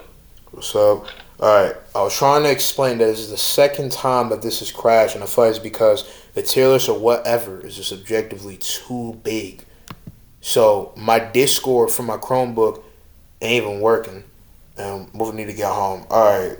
Well, I was gonna finish what I was gonna say about Little Mac, and I'm not mad at you or anybody in this instance. It's just like I feel like it's just technical difficulties with this video.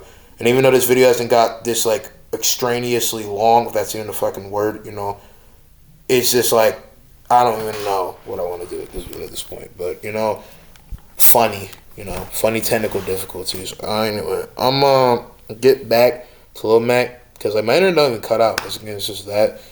But Little Mac, like I was saying, has a lot of humanity poured into him.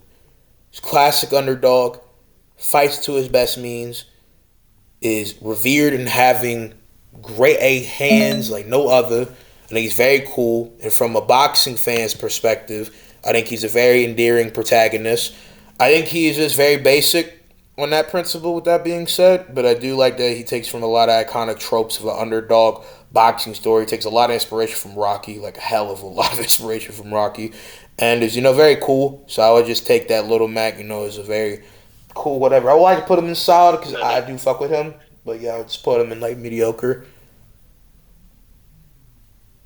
But next we have the Splatoon protagonist. I've never even played a Splatoon game.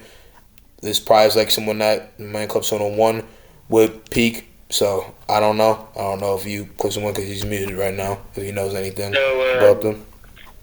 Are you talking about like the basic avatars or like the actual news presenters? Because if it's just the actual characters, then they don't really have characters. They're just kind of avatars. They're like how a Fortnite skin doesn't really have much volume. Yeah, actually, like being. Well, I get that, and I never played it, so I don't know. And again, this is like something that you might be more aware of because this is like a child's game that you would play. But Jigsaw, I'm like on a real, like I would not know. So yeah, I guess disregard that.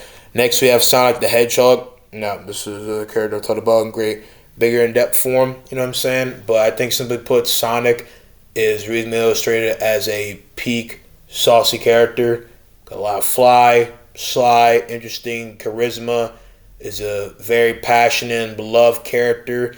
You could argue that Mario got better games, but I feel like he got better assortment of character and intrigue about him. I feel like his stories are very interesting and full-fledged new level of peak classics when it comes down to actual, bigger than life atmosphere, the themes, the crackness in the case for how they're able to dish out so much sauce and fling of interesting, intrigue and all different type of shit.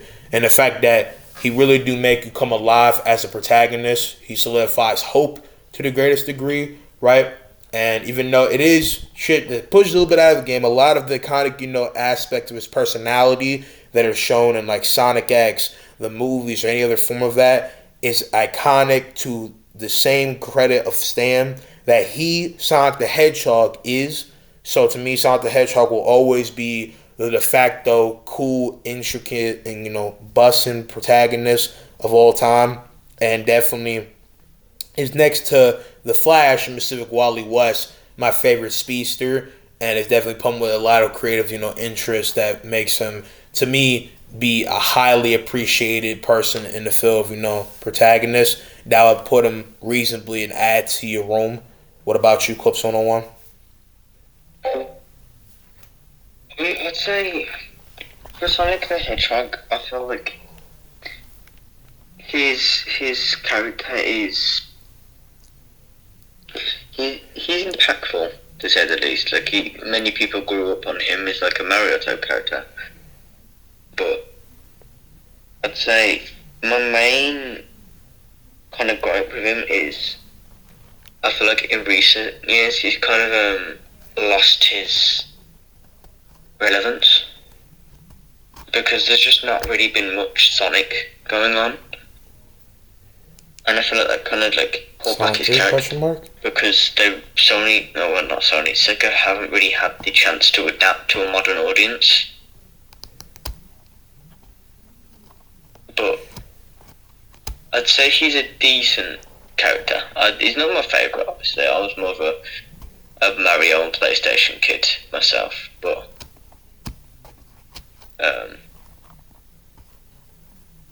I'd say in my opinion, if we still done tier list, is low A, high B. Reasonable. So that's like the whole like being of relevance thing, because like from a gaming perspective, that's understandable.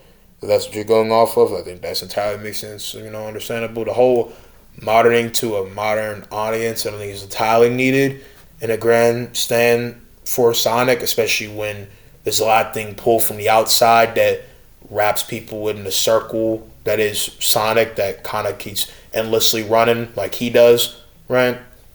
And like Sonic 3, holds up for relevance. But again, if it's creative gaming, Sonic hasn't really been popping up in the same sense. And I don't know how many people feel about Sonic Frontiers, but I've heard it's a cool one-off game to play, but it does lose its credence to really give a fuck, because Sonic games can be kind of stale in the end, I've heard. I'm not a super big Sonic, playing fan. Like right now, I played him back in the day because I grew up a little bit with him, but that's really it.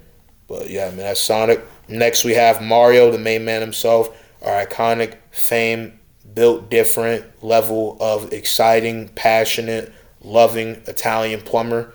So for me, I feel like Mario will always be arguably in a gaming legacy stand, arguably the GOAT.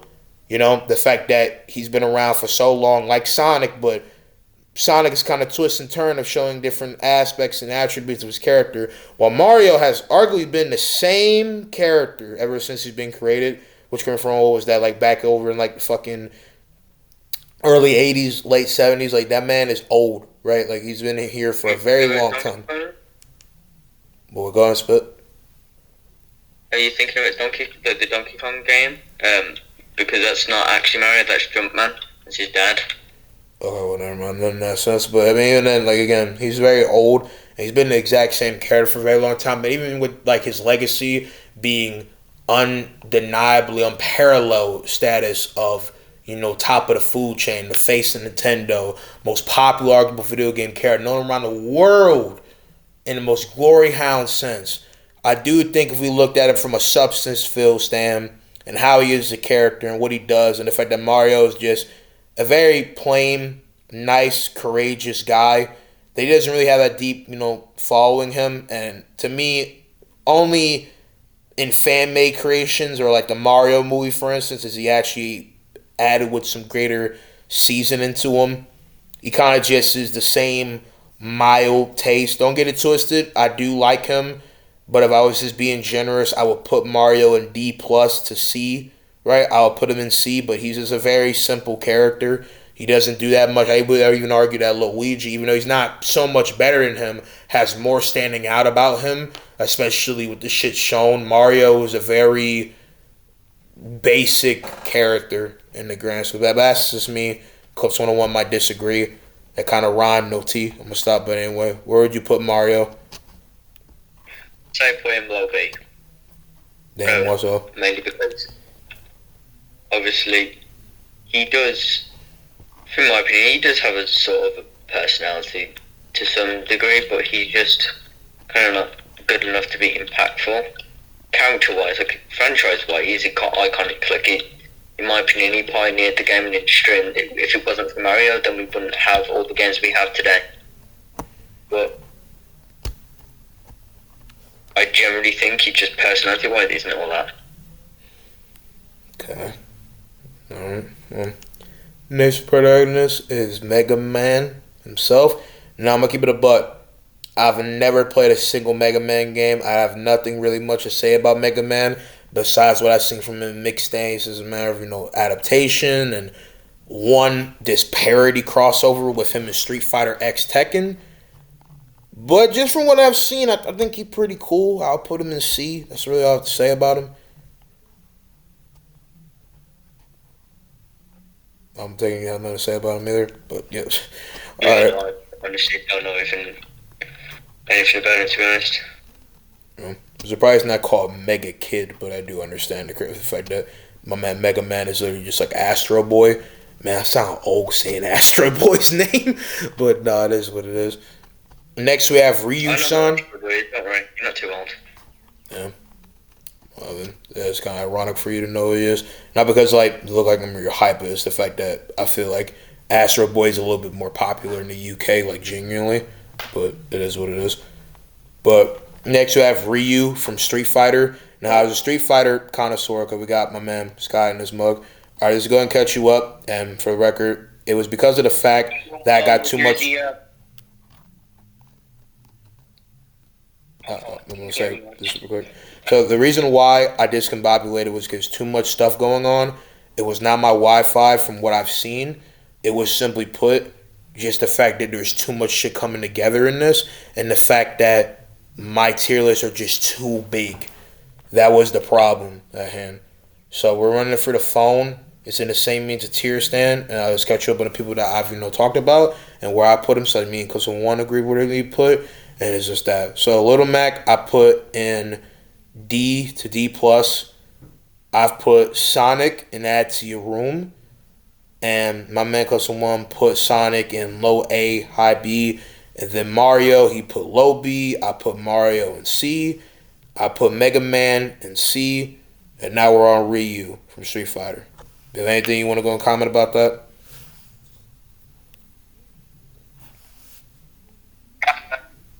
For like Mario and Sonic and all them other people?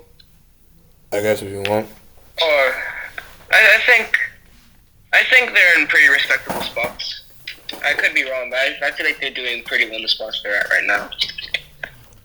Reasonable from the go side. Alright. Next with Ryu, I was talking about Ryu as, excuse me for that.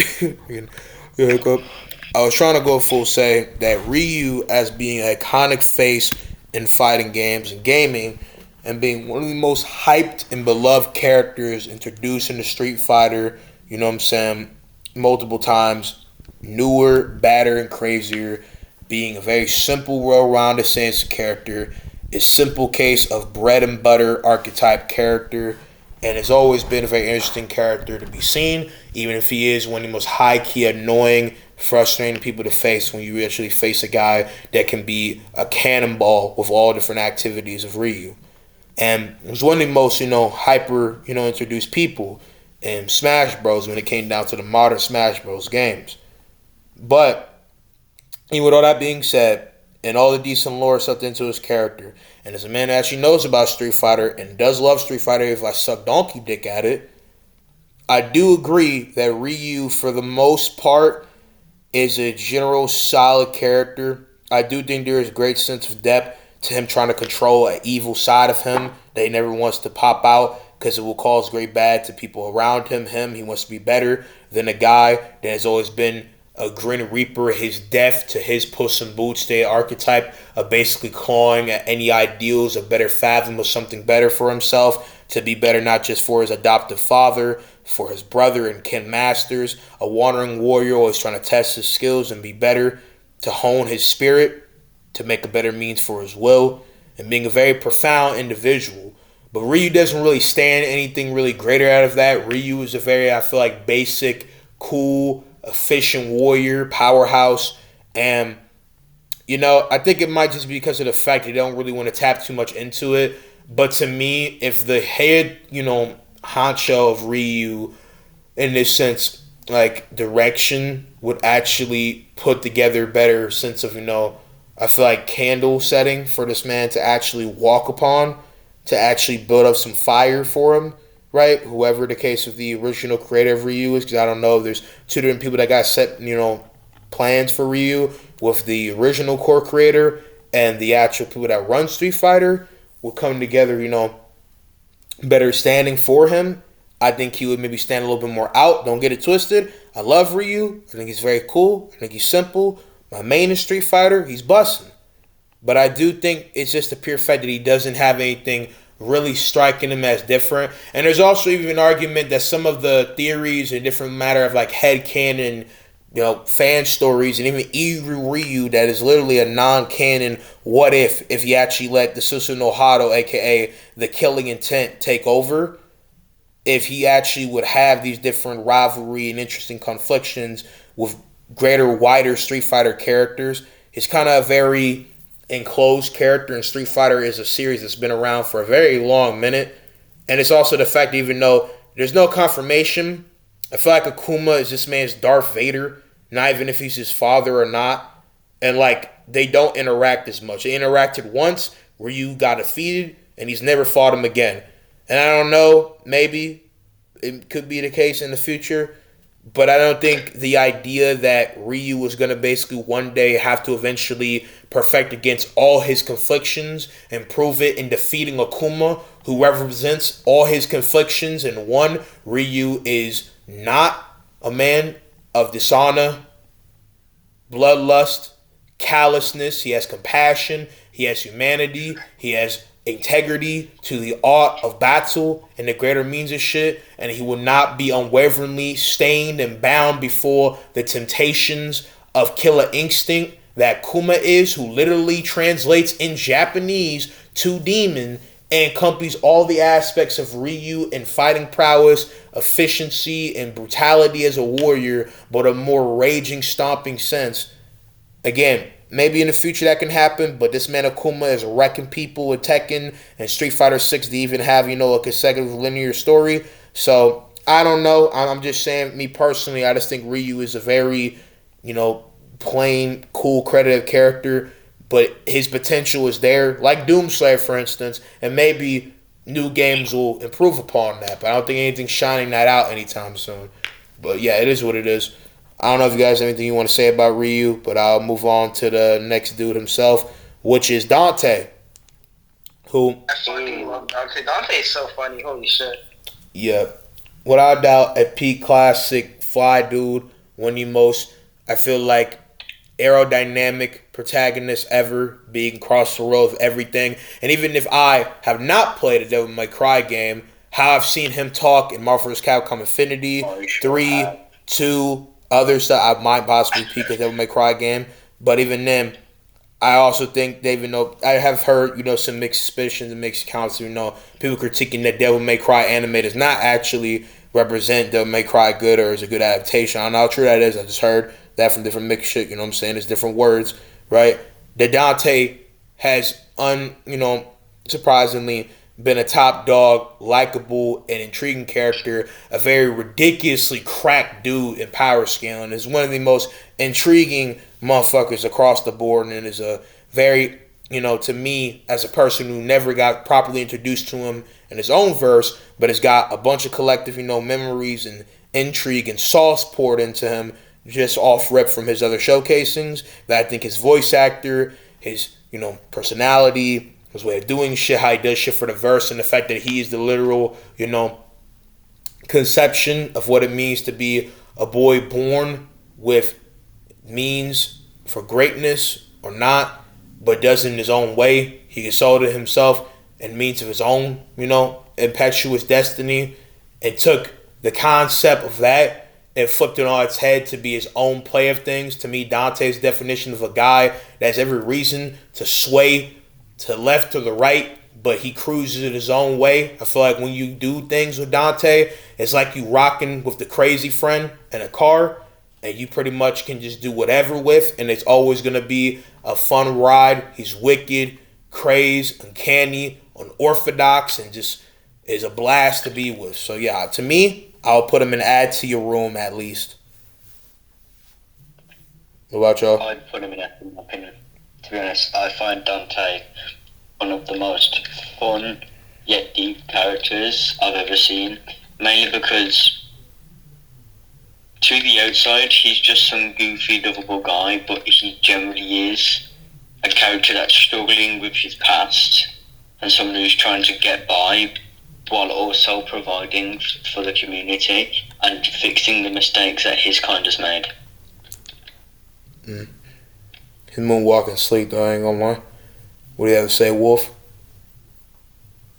I feel like Dante is one of those characters that, despite his comical relief purpose, he does have a lot of meaning to his character. He's very deep. He's very emotional. I really do enjoy Dante as a character. He's extremely funny. He's extremely fun. He's a very good character, in my opinion.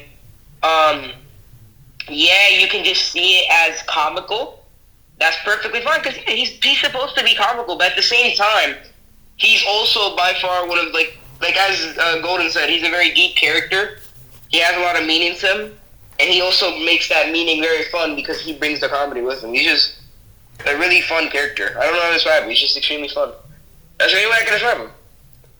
Yeah, indeed. You know, your standpoint to me of acid trip of coolness and again depthness on different form. You know what I'm saying? It's not always shine, but when it is so. You know, I feel like underratedly Smith to say the least. Well, yeah. Moving on to the next person, we have Leon S. Kennedy. Now, I've never really tapped into a greater depthness of this character, even with a person who has played here and there Resident Evil games. I played Resident Evil 7.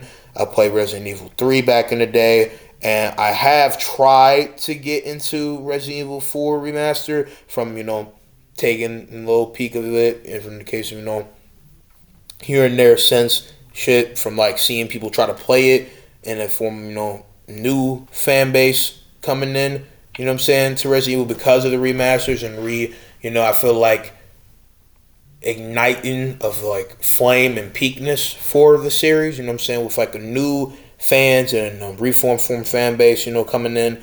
A man has tried to kind of indulge into taking that in and also, taking a look at people who's, try to play it. From the case of my wifey, from my children that's gotten into it and they into it.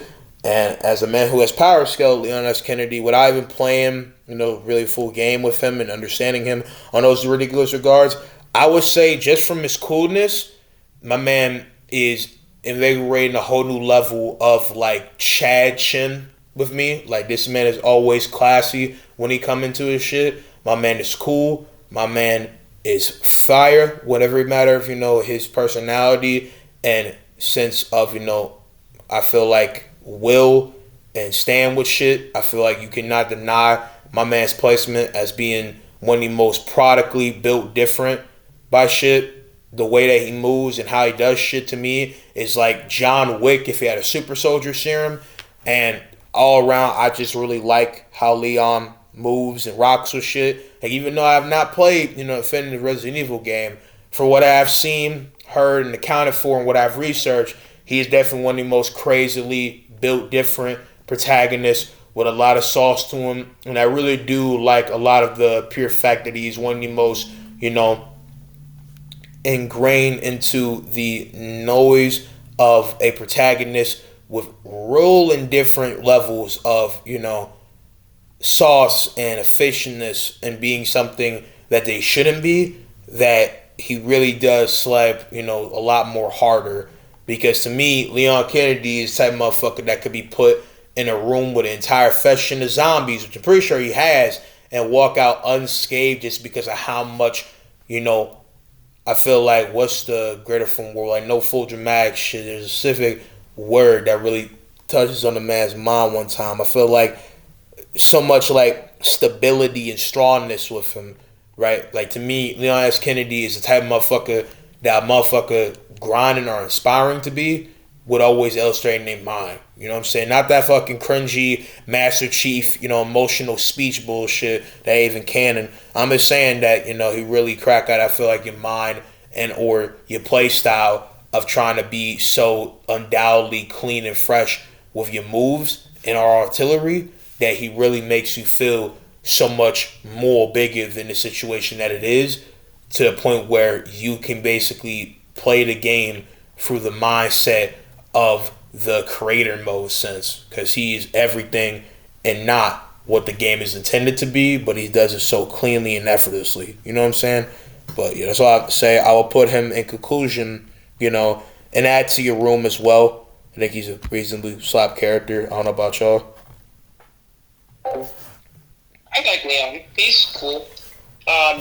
He be doing some unnecessary shit sometimes though. I can't even lie. I don't know why.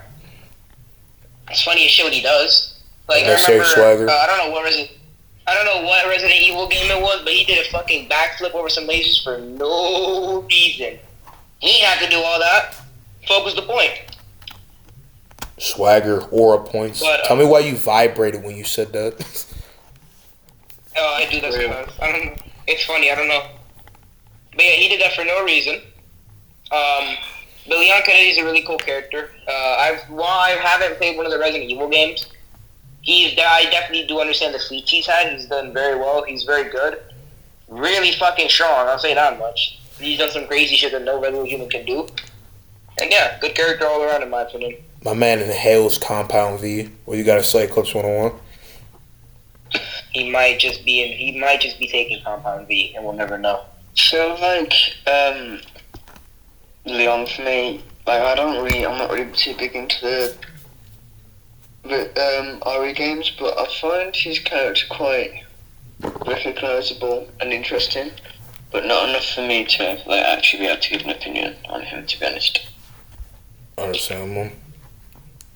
Next character we have is Pac-Man. Now, like everybody here and possibly people watching, I ain't never really take any of this man's games seriously. I've played Pac-Man 1-up. I never even actually, quote-unquote, beat Pac-Man, if you can do that. My only real actual acknowledgement for character and other things to actually, salvage some sense of, standout things, for this man Pac-Man, is the fact that different bio and different metric of what Pac-Man actually is supposed to be, when we talk about the archive of his character, is kind of intriguing and kind of enthusiastic if you play it in a modern sense, because there has been modern reforms and remasters of Pac-Man. And the biggest one, which again, we're only talking about games, is maybe if you guys are young or old enough to remember that one Pac-Man show on live television. Yeah. I forgot what it was called. Right. But that's obviously not canon, and whatever possible damage that Pac-Man has, that I remember being a child and a part of this bigger than all possibility of coolness and shit, that at the time I didn't really take seriously, but I remember I was always curious, how did that shit end?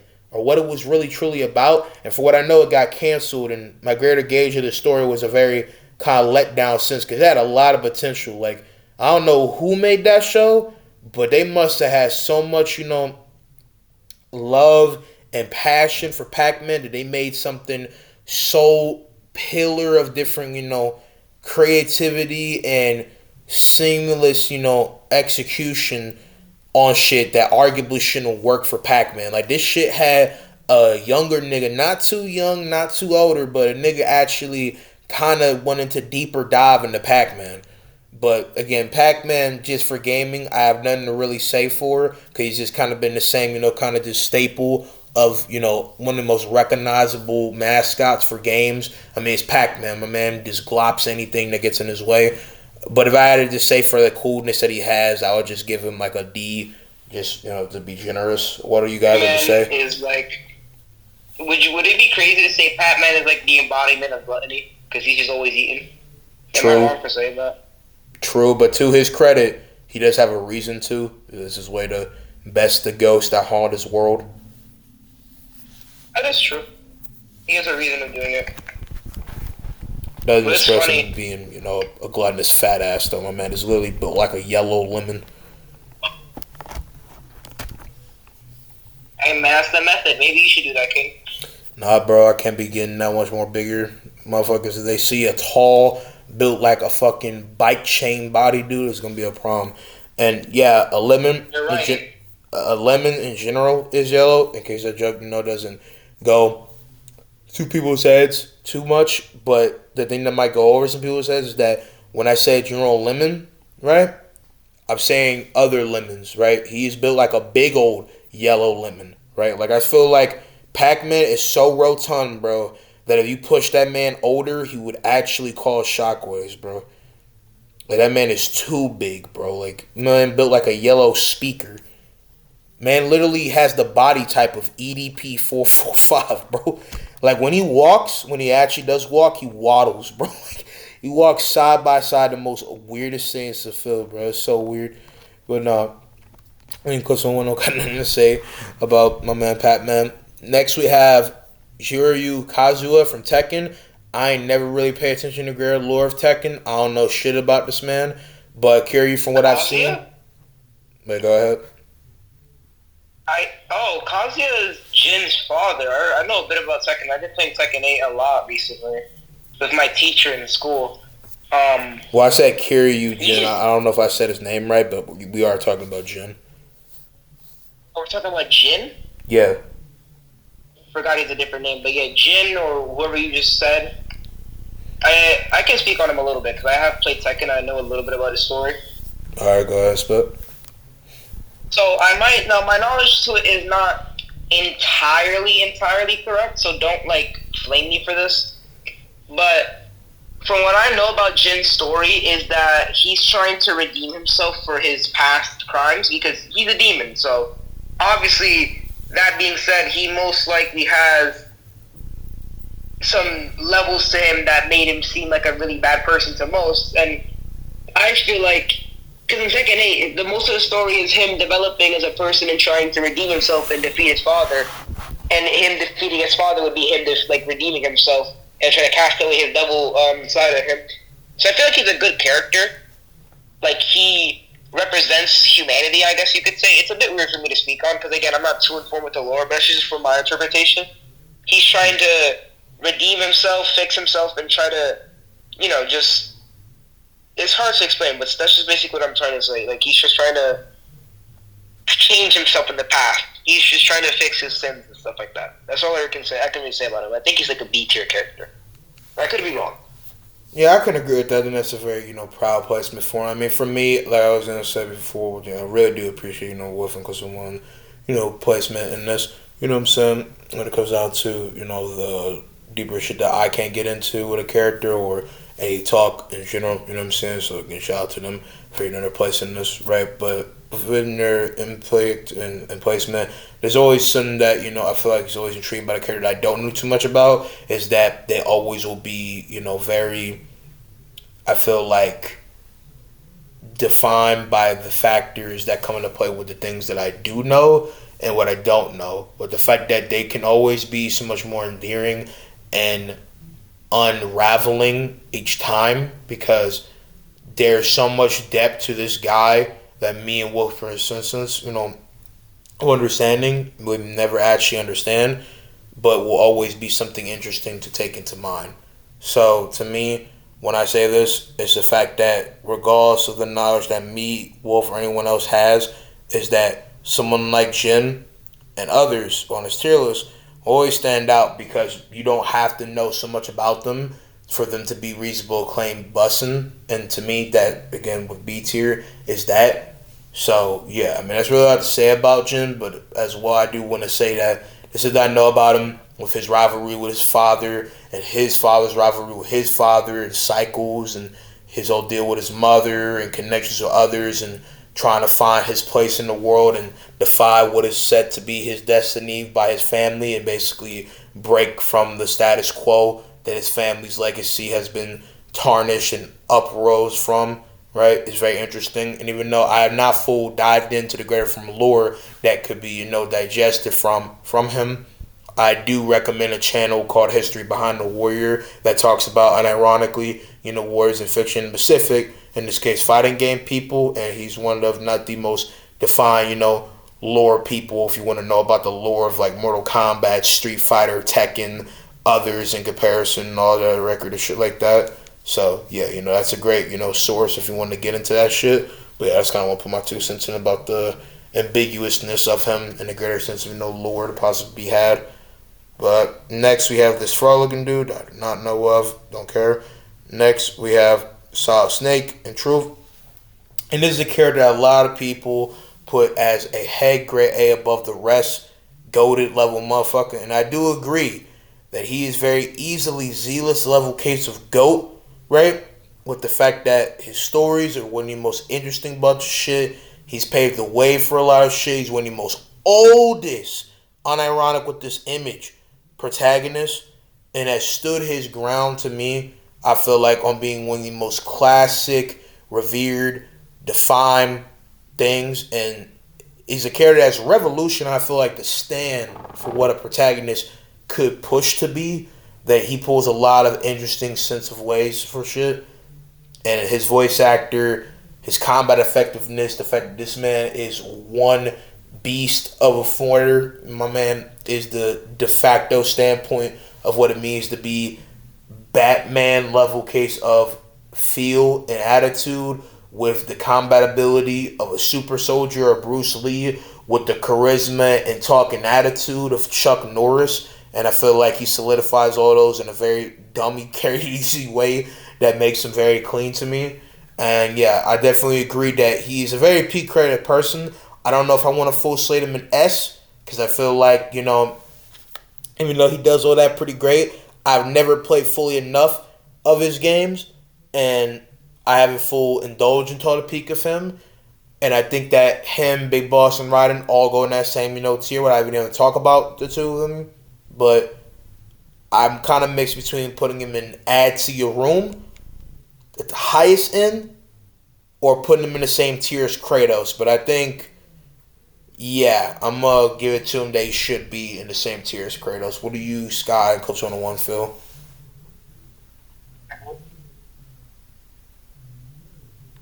Thank you guys very much. I don't know about Golden, but I could agree with that, low-key. Yeah, next we have Donkey Kong. And like most people, I don't have much to say in the matter for his great sense of character. Never played his games. Don't really full care for him. He's one of my main Smash Bros. I did love him in the Mario movie, and for what I've seen, he's just a cool, lovable goofball. So just out of, mixed bag curiosity to what he could be, and mixed laughable, cool enjoyment of his character, and the little stick of lore that he has with just being a, very honorable, cool, polar opposite of most different protagonists, of being a whole robustious, nonsensical, dummy, big Brock motherfucker that just loves throwing around his weight with no care in the world. He's the definition of turn your brain off protagonist. I feel like that does pull him a little bit up an edge and really being honest about what he's supposed to be. So I will put him in C just out of the credit that he is cool to possibly be. But arguably what I would have to say for Donkey Kong is just out of likeness. So that same matter of speaking to me could be put on Little Mac. And again, I'm trying to have some mixed credit of objective stance and, the entire talk of these people. I'm never asked about what this man just did, man. Sound like a fucking robot at FNAF. Like, I can't even question that. But, okay. The continuing on, though, is that I feel like that is a solid stand for him to be if you wanted to give him some leeway. But realistically, he should just be in D, like Little Mac. But some of man Scott's like motherfuckers stay at FNAF. Do you have anything you want to say about this man, or are you about to irate bust like Psytech? About Donkey Kong. Yeah, about Donkey Kong. You have anything you want to say about Donkey Kong? That isn't racist. Monkey. Damn, he had to go and do it. Don't you know? That's not even racist. He's literally just a fucking monkey. What do you want to say? Well, no, that's not a monkey, bro. That's called a Kong. Right? He has his own unique race. He's not a monkey. He's not a gorilla. He's not a orangutan. He's a Kong. Call him by his name. Donkey Kong. Monkey. Donkey Kong. Monkey. Monkey is Kong. Call him no, Kong. it's a monkey, guys. It's a monkey. It's Kong, bro. It's like calling King Kong a monkey. No, it's a titanious King Kong. Kong is a monkey. No, he's not. He's titanious. He's a titan. God, bro. Bro, you know what he is, bro. Tell me what monkey is over 100 feet tall, and then come talk to me. Hey, man, you're living proof, aren't you? No, I'm not, bro. I'm 50 feet tall. Get it right. So much. Oh yeah, sure, No, I but was sure, stuck. No, pal. I was stuck. No, I was stuck. I mean, that's like me saying that you're not a On a person, real note, bro. Aren't you like the on a same real note, size of like a cardboard box? yes, you're so right. I like actively live in cardboard boxes. I'm glad you fucking realized Well, I'm a that's because hobo. Squidward. Free Anyways, coochie! yeah, fuck Free you. coochie, Yeah, man! fuck you. Yeah, coochie, yeah, bro, fuck you. Anyways, on a real note, Donkey Kong. I like Donkey Kong. He's a chill character. He's very interesting. I like how they did him in the Mario movie. Like, let it be known, the Mario movie is a really good movie. Like, I thought it would be goofy. Pretty fucking good movie. Good character. And I know that in Smash Bros, he's, like, annoying as shit. God, if I get hit by these fucking bongos one more time, I'm gonna crash out. I'm gonna, like, air King's entire apartment complex out. Oh, And, an yeah, apartment. good character. He's very fun. I don't care. You live somewhere getting aired out. Anyways, Same cool statement. character.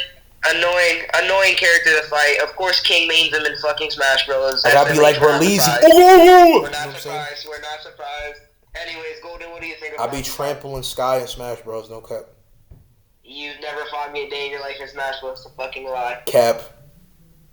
That's a fucking lie. He's Put never that on fought me in son. Smash Bros. Put it on son. I bet you won't. He's never.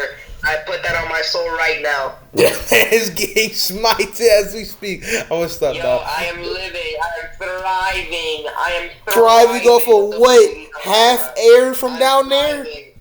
I'm thriving. Fuck no. Bro, I'm no, thriving. he's thriving off of rats, guys. He's the size of a Smurf. I'm joking around now. I love my boy Sky. You're so right. No I'm, key. I'm No, actively in a fucking warfare with rats. Don't worry, I always win. indeed, Fuck bro. anything I spend on He me. with his family, bro. Dominican Ratatouille. I'm gonna start knowing That's it. some fucking mage. I'm sending you back to the pyramids, King. Go You mummify yourself. could do that, bro. Thank you. I'm proud to protect my legacy. I'm mummifying King Tut. You're the next King Tut. Lock in. No, I'm not, bro. If I was a King Tut, I'd be sure to, bro. You literally look like the freaking dog that went back in time to see King Tut with that one movie, bro. I know you're not talking. Is he lying? Why is he lying? I'm not lying, bro. No, Oh, you no. do, bro. Literally, Oh, y'all know the one dog. Why are we lying? Y'all know the one Oh, dog no. that Why has are we his lying? eyes closed. Uh-oh. Y'all know the one dog that has his eyes closed. That's Wolf. That's Wolf, yo. Okay, what are we talking about here? My man is screeching into the mic. I love Wolf like no kissy, bro, but he cannot be saying this. We're out here looking like the owl is trying to actually find how many licks it takes to actually get to the center of a Tootsie Pop, bro. But anyway, close one. Do you have anything you want to say about Donkey Kong, or are you not even listening to this nonsense? Taking that as a yes. All right. Anyway, we're gonna move on. Sora from Kingdom Hearts. Nah, nigga. Assassin's Creed Odyssey, and there's like a level 80 level 80 mercenary. I'm only level 50. No one cares when Sorry, they ask screen-wise, me what. level 80. Like I was saying, so we have Fuck Sora from Kingdom Hearts, right? AKA, Joe Eclipse and one combined.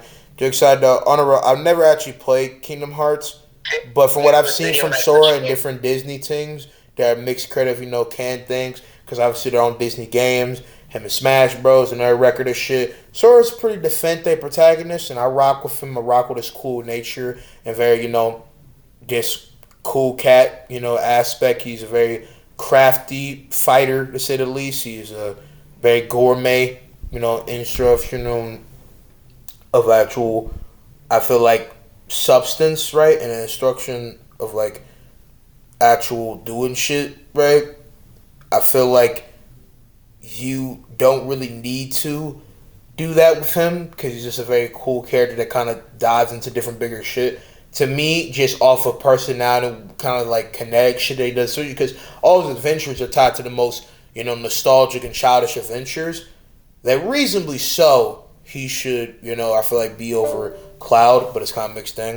And because someone's going to be BRB with us, guys. But yeah, that's where I will put Sora, just a C tier over Cloud and all that in this instance. But yeah.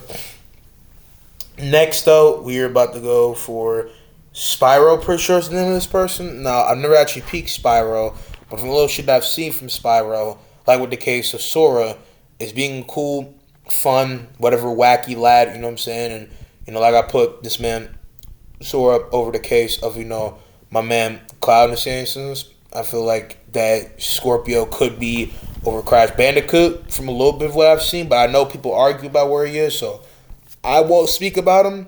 But like again, Sora over Cloud to me in this instance, I feel like you can say whatever, right? And no repetition.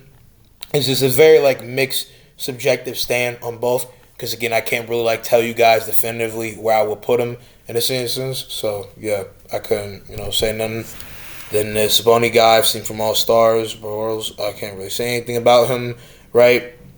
I think I might know this is Ratchet and Clank and another dude that's similar. Don't know nothing about him. Don't know nothing about this mystery Fox Thief dude. We're talking about Kratos. We have Link though, which I can give my own credit. Speaking about right now. Link, I fucking goat, the goat.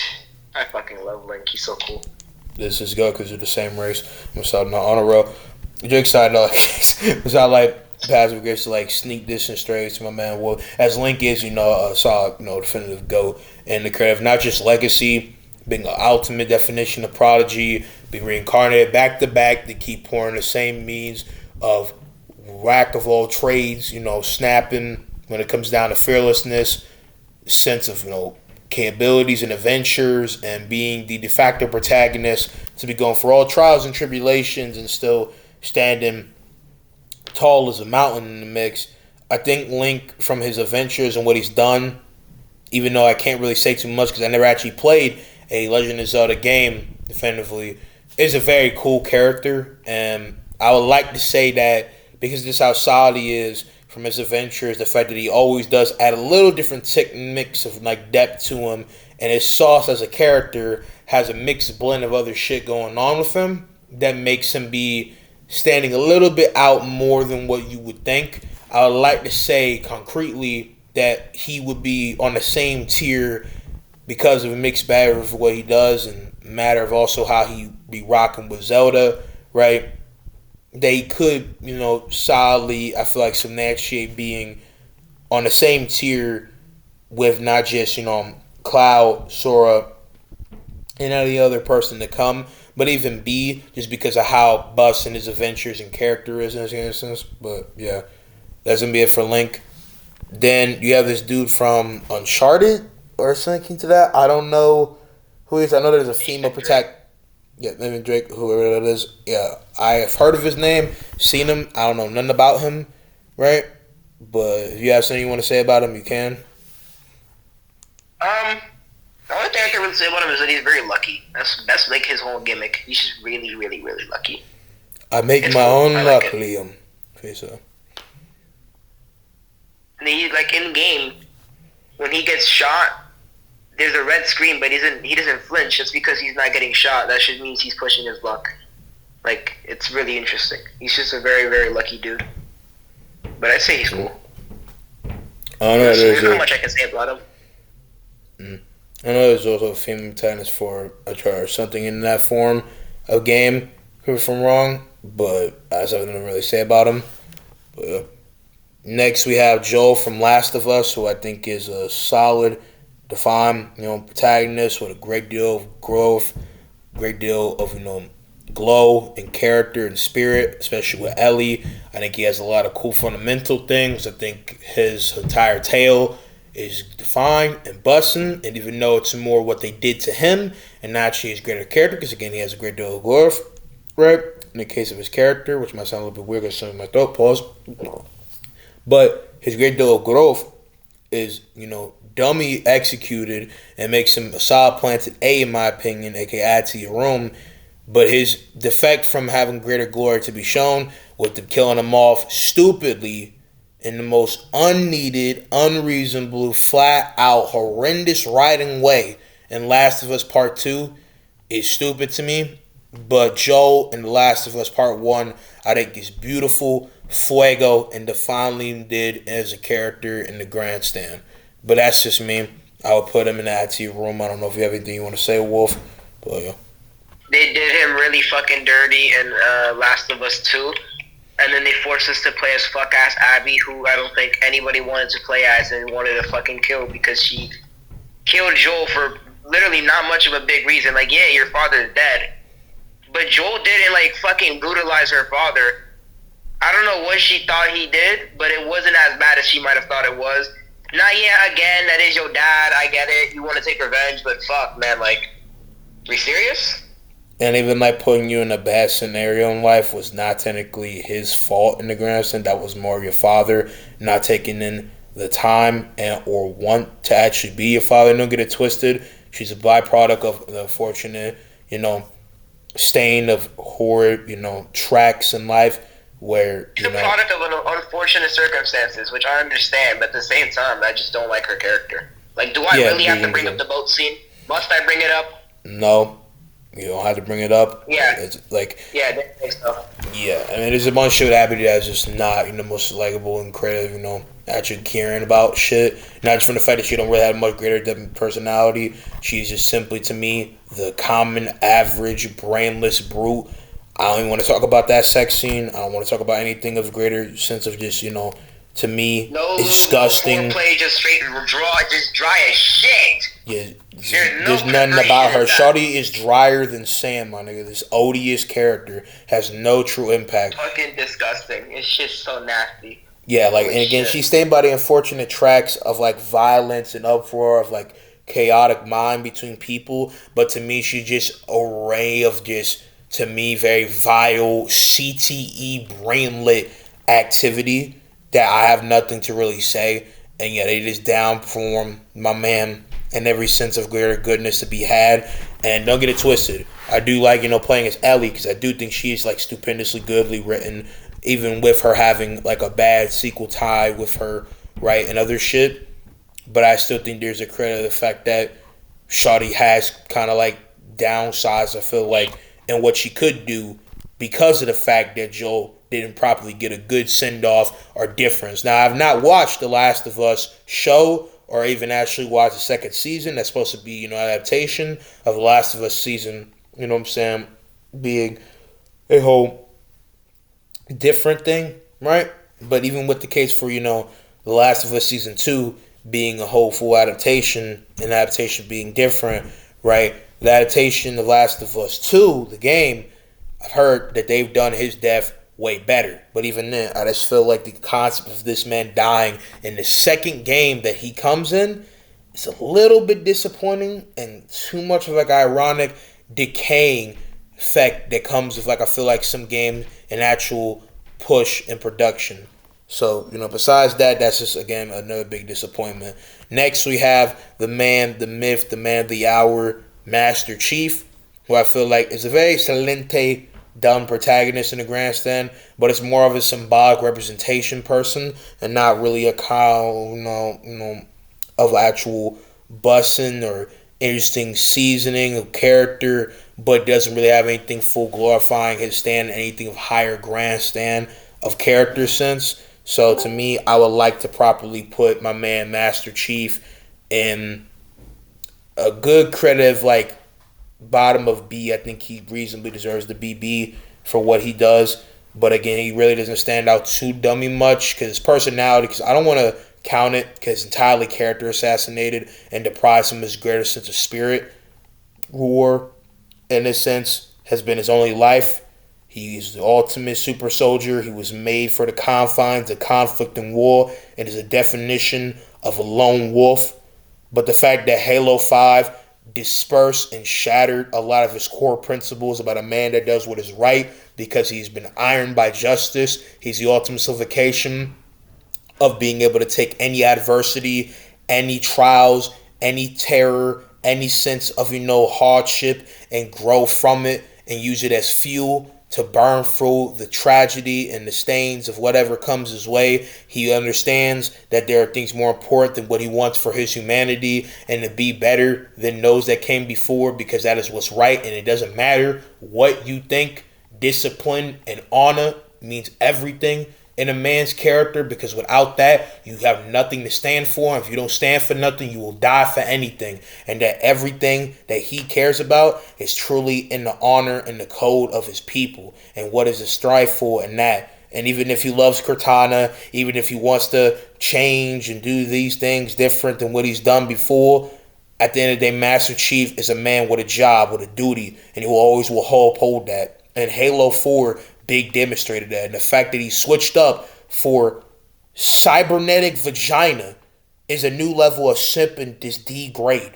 But even with that, I think he does solemnly deserve to be in bussin' and have more to be had. And before anyone tries to defend that shit, because there are some people who do, that entirely deteriorates what is consistent in his character. He's not wrong to give a fuck about Cortana. He's not wrong to pick it to other people, right? But it's the fact that he will disregard all of what he has done before, disregard all of what he's done as a man, disregard what he learned from the last game, entirely disperse his character arc and make a whole 180 is terrible. And we can all admit, Cortana's a baddie at Dante. You know what I'm saying? She could be the meme of I don't care how, I don't care when. I'm going to get that robot pregnant. If you really want to stretch that bar. But this nigga's not a simp. My man is not a fucking e-thought lover. My nigga is not a Twitter mod that's going to downprive his actual greater substance matter as a man and as a character to just cling to this shawty. Especially when he already made it clear no matter how he feels about the relationship romantically, partnerly, emotionally, or anyone else, that the job and the duty and what needs to be done for the world comes first. So the fact that he switched up on that is a big dent on his character. Regardless, though, he's still good. This game is so gay. This game is gay. But yeah, I agree with that. Because why did he do that? It's so stupid. How do you disregard everything for an AI? I get it, you can care for an AI that she's going to attach to, but like disregarding literally everything and throwing your life away for it. I don't know, man. I don't know. That's not really something he should do. It doesn't really seem in character, for being honest. But hey, writers will be writers, I guess. And writers will be terrible ones at that. Indeed. Disobeying orders, disregarding other people, fighting people that are reasonably calling you out. And then it's the fact that my man had the audacity to rationalize what she was doing. It made no sense. Halo Infinity's campaign was pretty shit, so if I remember correctly. Indeed, like downform all of the writing and goodness that made the character what it was. Entirely shit, bro. Anyway, Cousin One, did you have something you want to say about Master Chief from Halo or what?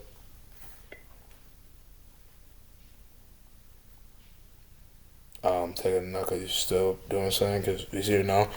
But anyway, we move on to Steve from Minecraft, who should kind of speak for himself. Doesn't really have any, real cocked out character and get a record of shit. He doesn't have technical lore or like anything we can say of the character. I mean, mixed bags. Minecraft, but none of it's confirmed.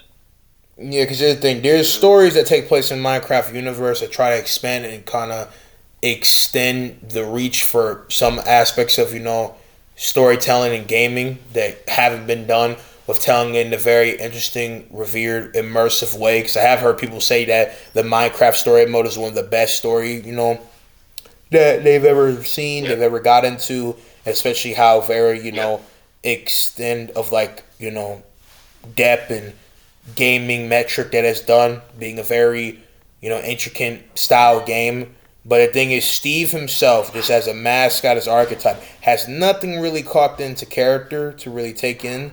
But it's the fact that the bare minimum sense of story that he's been graced with, where he's just a man trying to survive, trying to make something for himself in the world. The little lore that's kind of given, in the sense of depth in the matter for trying to go from one thing to another with the world in a way to best concisely and cohesively say is a depth that never's really been revealed, in the sense that the world is so unraveling of itself, ever changing. The world can be made to anyone's means. Minecraft literally means in the world in its own concept whatever your heart desires and takes you. It's literally definition of dreamscape. So in the sense of trying to take it to different heights and trying to do this, trying to do that on correspondence of cramming and effectively diving into deep waters of life that you could never do symbolically from that impression, not just over-analyze it. If that's even the best, statement for that in this sense, over-analyze it. I'm pretty sure that's a word. I'm saying? No random gibberish time, I'm saying? Analyzing it to the best degree, I guess you can say, and over-analyzing it, from what it is. In some way, there is some strong means of aspects to the concept of Steve, where he is supposed to just be a representation of us, the player, rising to different heights that can never be seen, and really just a fun, adventurous, whatever character. But Steve himself does not have a defined set story. And any story you could try to construct with Steve is really just Steve doing whatever because he's fucking bored. Killing fucking villagers, doing all this shit with animals, killing ender dragons. He's just kind of whatever. And so there's not really insensitive to really care. And what he does, other characters do better, like Link, for instance, in the whole adventure and doing things to the best standard you can do. You know, flying high as the sky, like sky's the limit for, I guess, person's like dreams or potential. He's just whatever. So, I'm kind of mixed to wherever put him, but I think I would just put him in like D, just because again, he doesn't have anything really standing out for him. Whatever they're trying to do this and the tricking of like, kind of some mix of like hopeful and like jolt sense of like trying to gauge something bigger than what the world shows you. I feel like has been done way more sensitively in like a sense of multiple RPG games. So yeah, no.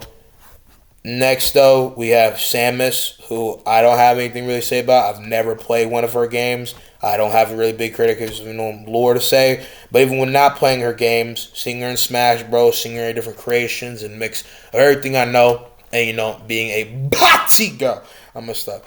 I would like to say profoundly that I would like to give her decent credit of being a solid protagonist. Her Mandalorian, Boba Fett level accolade of being a badass warrior, that will be rocking with anybody that comes in her way. Badass way that, be rocking with people of the greatest regard, regardless of who they are, doing things that other people could never even dare to actually say they could do. The fact that she faces all these high grade accolade people, bounty hunter, marine ranger for this case of, wild atmosphere of the universe, and whatever she's doing is profusely always showing a very effective way of really picturing us in a scope of a person. It doesn't really have that much depthness staying with her, but with how she does shit and her charisma and personality is very endearing. And I definitely think that she's very intriguing of a protagonist, especially with the shit that's greater shown. And I also do think that a lot of the, kind of stoic, very monotone aspects of her is very interesting, because you will never see a woman protagonist be that usually. Like no like sex shit, like no stand of that again. Shawty is a badass cruiser of a shawty. Shawty move like a cruiserweight, my nigga. Like this is a badass shawty that could do all this shit. Like no weird shit. And almost like a fucking tongue stroke. But like badass shawty, doing whatever, socking motherfuckers in the next week. Got a capabilities like no other, being built like an Iron Man case of suit, right? She got an Iron Man suit, Mark 80 shit, right? It's cool. So regardless, again, cool ass shawty doing whatever. This is all I have to really say. But moving on, we got Michael DeSanta from GTA 5. I guess from my recollection to Gerson, well, one, I love his voice actor. Love his voice. Love how this man talks. Greater depthness and I actually like Michael. The greater ideal I for like Michael. If you don't mind me interjecting real quick, King. Hey, King, you mind if I interject real quickly? Of course, Penguin Man.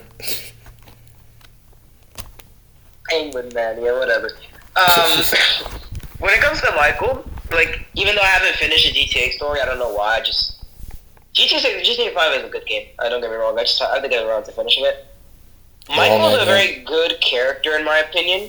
He's a very interesting character.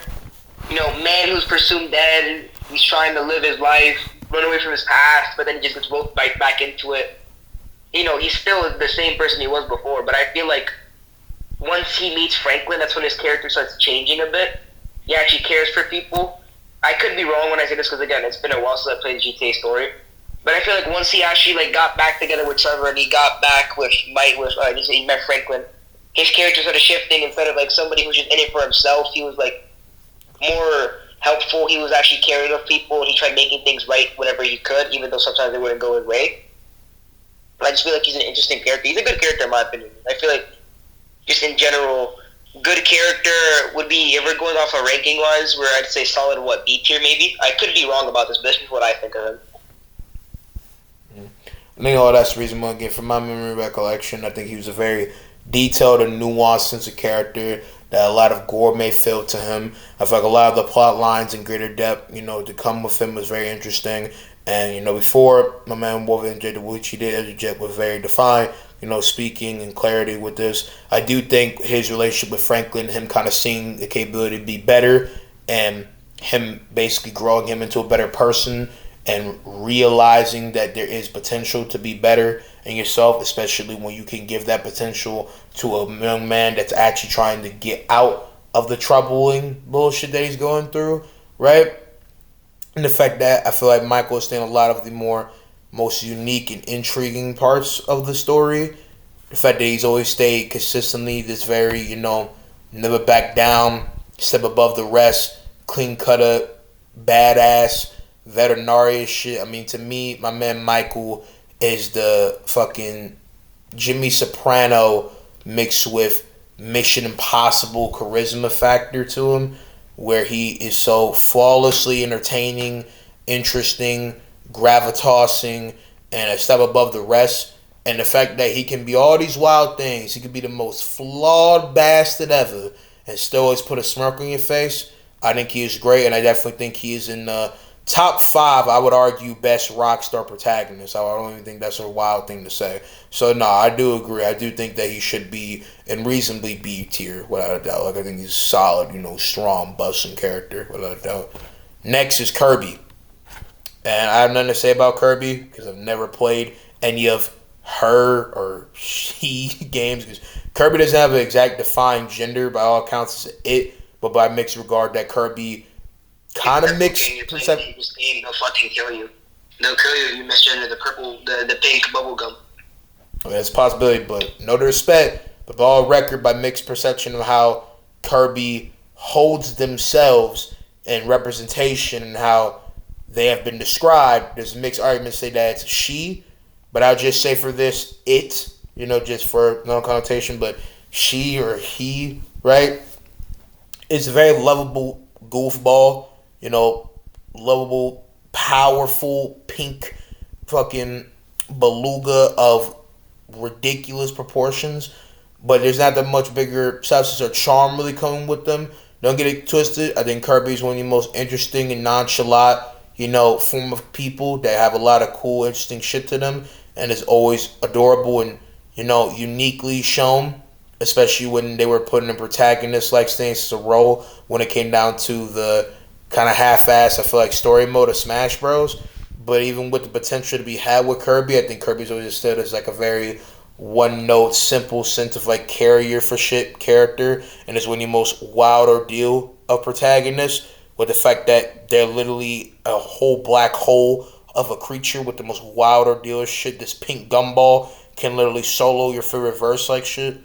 But yeah, I don't have really that much to say about Kirby in the grand stand of shit. If I had to give it a ranking, I would probably just put them in like D plus, just for bare minimum if I was trying to say something. But I do think the characters put in D before them obviously have more greater character, and obviously being consistent and not being fucking mini or docile brain individual. Because I'm just saying, like, if I was trying to give him more but just being consistent, I'll put him in D, because I could arguably put him in D minus, but I don't think Kirby's as bad as Kate, because I just think Kate is absolutely objectively horrible as a protagonist. Nothing of good substance matter in the grand scope, bro, at all, right? But again, not me, not Don's not retarded, not degraded, not degraded upon percentage of attention. You sound handsome, brother. I probably believe, suffice to say, that Kirby is very intriguing, but nothing greater, supplement if care. Maybe if we do get that Kirby movie, maybe that will, change, but I don't know.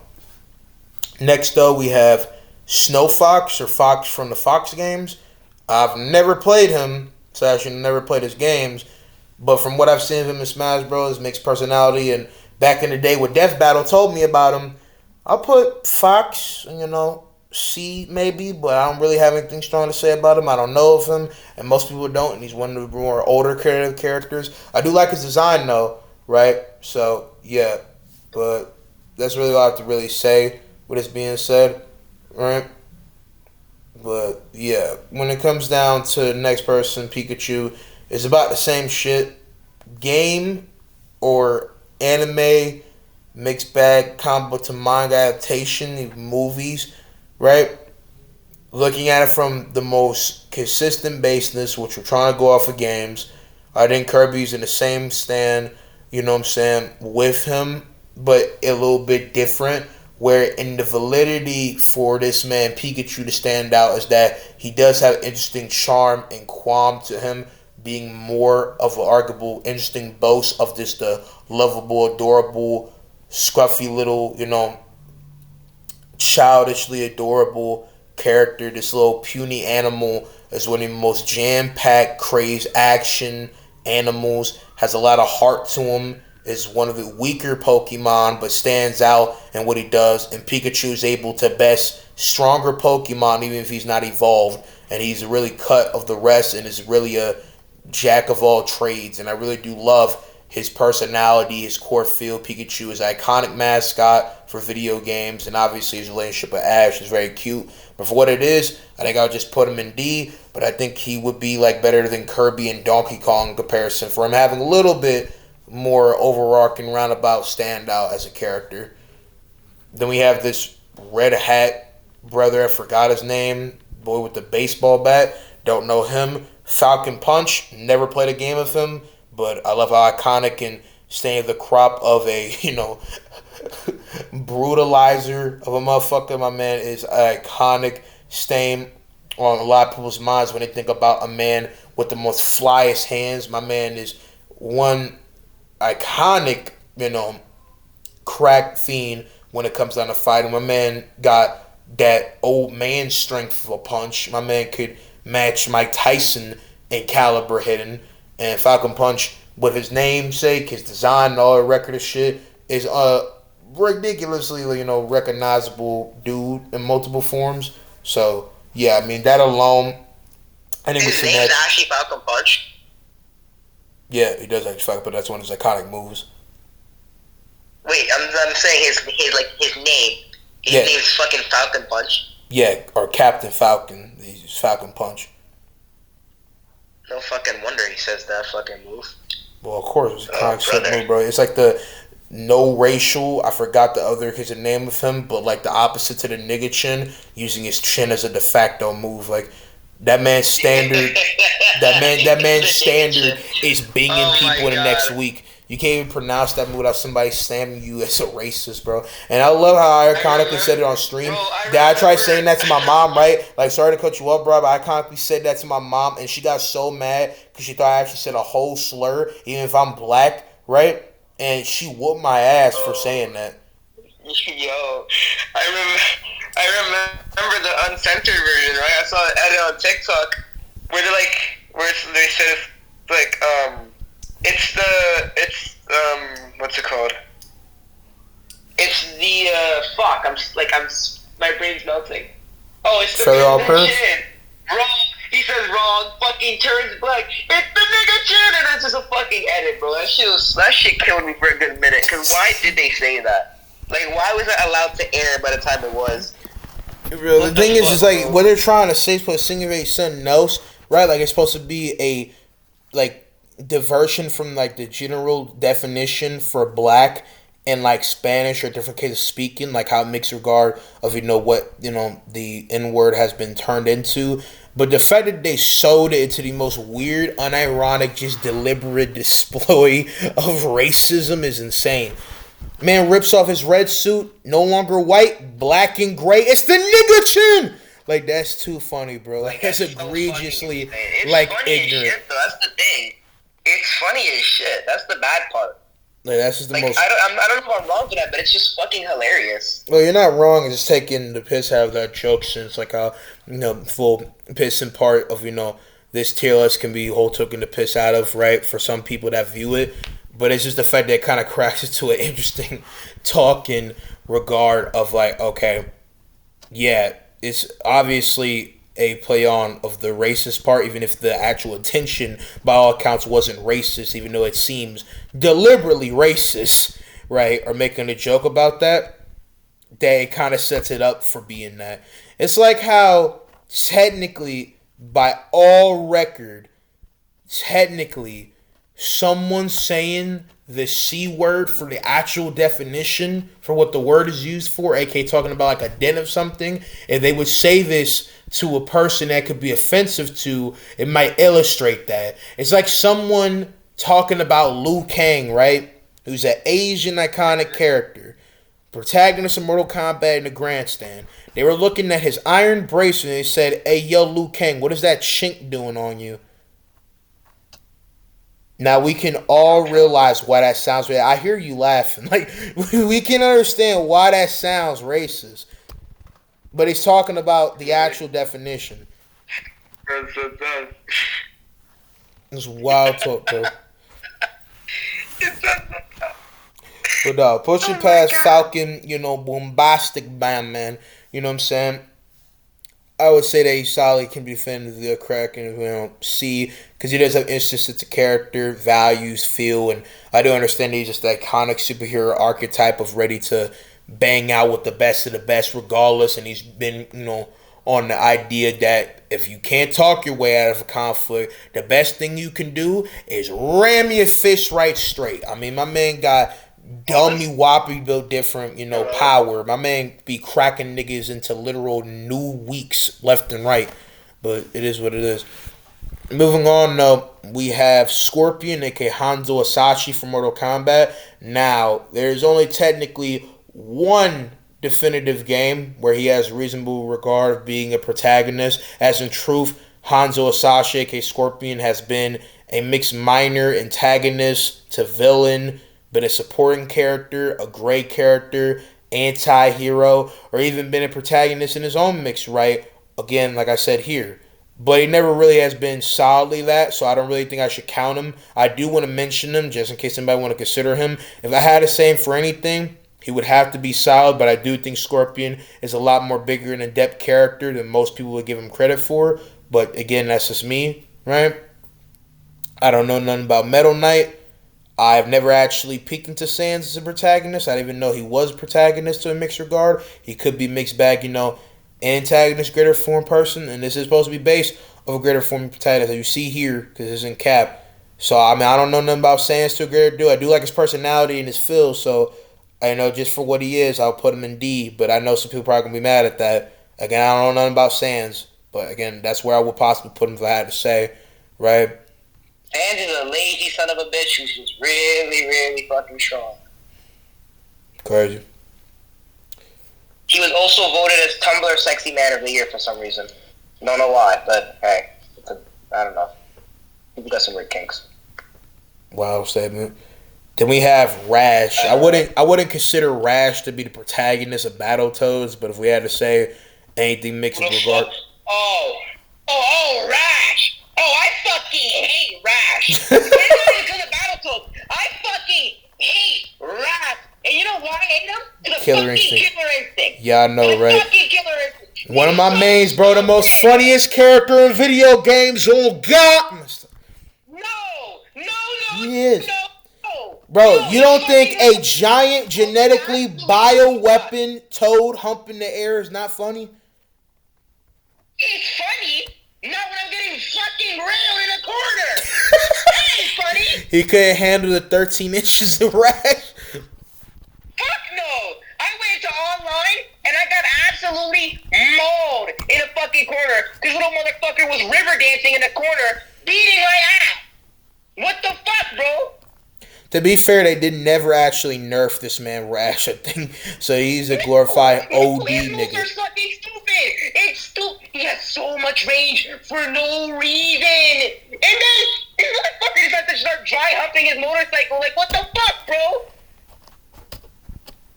My man's trying to give you like hyper turbulence, bro. But yeah, I'll be like, the toad turbulence, I don't need it, gang. I don't. I really don't. I'm so good off that. That man said, if you trying to get froggy, I'm trying to get litty. Wow, freak Rash, bro. You need to hit the dash when you see this man.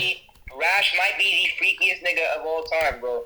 I mean, look at them teeth, bro. I swear, that man can literally blind women with them teeth. But no, I don't really. Besides Rash's, bogusness in a video game, mixed, I guess if you want to debate skill issue on our part, right? Even if I am, a Rash man. It's just because when I went into fucking online, I got like, man. My asshole was sore after. That's an insane statement, but you're gonna have to keep that in the video. I'm Jesus, sorry to bro, say. that I was is just getting insane. fucking. To be fair, bro, my I was man just- be retreating between people's defense and armor left and right. It's insane. But besides that, like, No, Rash fucking objectively is not a stupid, and protagonist. They never nerfed him, and they're not gonna nerf him because they don't even fucking update the game no more. Well, it's because it's dead, and I don't know about the case of the buffing or nerfing or any credit if you know the greater case of, you know, You remind actual. me of Akuma from Tekken 7. Just stupid. Yeah, I mean, Akuma always been blasted. I mean, Akuma always be breaking people's fucking perception about how he could be such a glorified juggernaut with no ruffle, like, actual counters. I mean, Kuma got so much in his arsenal, you would think that nigga is legit a human chopper. He be letting them fists sing, my nigga.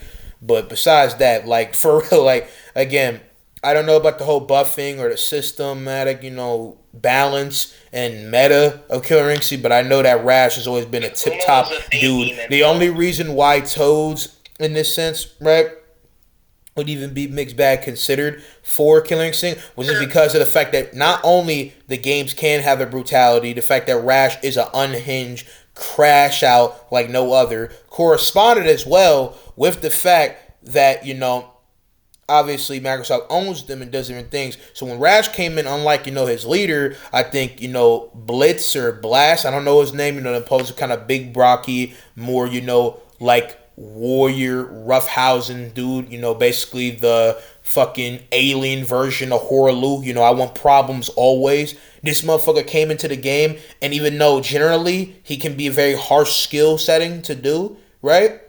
This motherfucker can be the most dualistic level of spam button accuracy. This nigga Rash is like the Ocelotto of Killer Instinct. Untamed menace, bro. That man came into this game with no filter on how much of a bombastic blaze of fucking craziness this nigga was doing. Man can literally turn his foot into a blender. He can hit you like a wrecking ball. And then he could just ram his freaking bike into you back to back. That fucking wrecking ball attack. I fucking hate it. That single move solidified my hatred for fucking Rash, bro. He's so stupid. So fucking gay. I don't like it.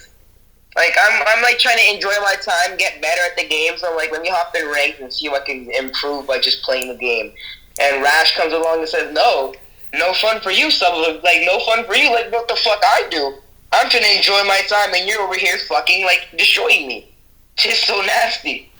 You wanted to get an easy time on an opponent that had no idea what an easy time was on the game. So this man decided, I'm a full flatline bully you. Rash type motherfucker that plays hangman with a fucking little freshman in high school on the joke sense. Like, it's the most disgustingly bullying activity where this man is a big jock. He see a little freshman linebacker, and this man's out here ragdolling him just to test how much fucking force he can put in a 3mm run. Like, that was literally this man's sky. He got bullied for literally just trying to enjoy the game. Rash was like, nah, you don't deserve it. Especially because I imagine Rash was spamming that tongue grab at you, where he literally pulls a scorpion with his tongue, bro. Like, zesty as hell, bro. I can tell you exactly what he did. He river danced, kicked me in the fucking face with a big ass spike boot. I don't know where the fuck he got that from. He's a fucking shapeshifter. rammed me by turning himself into a fucking. He turned himself into a goat and rammed me. He fucking wrecking balled me by literally turning himself into a ball and fucking demolishing me. It's so gay. I don't get it. I fucking hate Rash, bro. I really do hate Rash. Well, no Like, context. It kind of sounds has weird no to say house, bro. it's gay for a dude to become a goat and ram you. That's a crazy statement. So fucking stupid. It's literally what he did, though. I can't even sugarcoat it. It's literally what he did. My man got basically beat by fucking a whole combination of the animal, Street Fighter, and brawler system ever seen. My man got obliterated by Big Green Toad Beast Boy, this shapeshifter, the most wild proportion. I mean, Rash to me is like Michelangelo with a face, Raphael with a body, and the techniques of fucking Beast Boy. This nigga shapeshifting on a whim. And then he talking about in random figure. This is how you know Rash is the funniest video game character. Man can do all this goofiness and be talking about, man, this is so fun. I'm getting a sweat, aren't you? His high-pitched ass voice, like, I'm fucking dying. Yeah, suffering, bro. We got bad memories of Rash show, but besides that, because you kind of been getting off topic, but lovely conversation regardless. I don't think words can put into perspective how much I fucking hate that bitch ass fucking green troglodytic motherfucker. I hate him. I fucking hate him. Troglodytic is a new word for us today, chat. Must out, dog. Honorable. Like, this sounds like the whole talking. Right, you better study that fucking word. I mean, I don't even think that's actually a critical word, but I mean, if there had to be a person to define a new word like that, it would be that. AKA, you could also say delusionism. Delusionism, if it's not even a word, you could cast that on the people that design Rash, bro. Absolutely, bro. He arguably don't even fit in the game, to be honest. Like, listen, I love him, but why did they put Rash in Killer Instinct? Like, you honestly why did you actually do that? Like, that's so wild. Don't get it twisted. I love it, and I do love that Killer Instinct is another showcasing of love for Battletoads. And even as, a late 90s baby, I do love it, but I'm just saying. But Rash isn't technically a protagonist, but if we had to put him in like in a main character mix argument, I would constitute him as being, a solid protagonist. He's funny, he's a bully, bombastically built different, and is the Michelangelo of space, so he's always going to be funny. But yeah, that's pretty much it I would say for him. Next, we have a Insomniac Spider-Man. In the case of Peter Parker. Now, I think this is an astounding protagonist. I think he's arguably the best adaptation of Spider-Man next to Spectacular Spider-Man. And I won't get too much into shit. Spider-Man, right? Goats. Indeed. Right? But I do think that all his astounding peakness isn't entirely down for him, but hasn't been fully concluded. But for what it is, I would cast him as being a reasonable peak bust in regard of character with how he's been able to be so definedly written, so consistent, so reasonable. Yuri Lowenthal defines him very much. I love his feel. I love how stupidly impactful and interesting he is. Spider-Man PS4 is one of, if not, I would argue, the best superhero game to ever exist. And I would say that my man Peter has always been delightful and statically, crazy with everything that he's been given, right? And, again, I just love what he does. I love how he brings so much light and feel to it. And I love this how relatable and how genuine it feels to really see Spider-Man in action. Especially with the iconic line of, "Harry, please, don't say the N-word." I just love that. But it is what it is. He never said that, by the way. Just like Are you sure about that? Are you sure he did not say to Miles Morales with his new suit that shit's ass, bro? Like, anyway. Anyway. We love Miles Morales, bro. Yo, Miguel actually might be racist. Why the fuck is he crawling on all fours for a teenager? Why did he choke slam him like that? He didn't even choke slam him by the neck. Why no? You need to understand, he gripped the shit out of the train on all fours, like nails in all, leaped forward, grabbed him by his face, propelled himself in the air, choke slammed him, and then yelled at him saying that he's an anomaly and he shouldn't exist. Is that not racist? You're a waste of spit. No, that's beyond racist, bro. That's a whole new level of just straight up foul creation of attack. That man did that shit off of muscle memory. That is an impetuous racist right there. Miguel's so racist, bro, that he was ready to claw in Miles' chest, bro. I swear, Miguel was trying to kill that boy. That man is impeccable levels of racist, bro. That man was getting on all fours like a war hog, my nigga. Don't tell me he wasn't coming at Miguel. Don't tell me he wasn't coming at Miguel too, right? Unreasonably him being, static, tyrant, right? But the fact that Miguel took that so heavy, he pulled the MJ. I took that personally. And he went after him like Shaman, my nigga. He got on his ass. Like, that is insane. God, bro, don't fucking remind me of Shaman, bro. Chased halfway across the map by this fucking rabid dog of a shaman.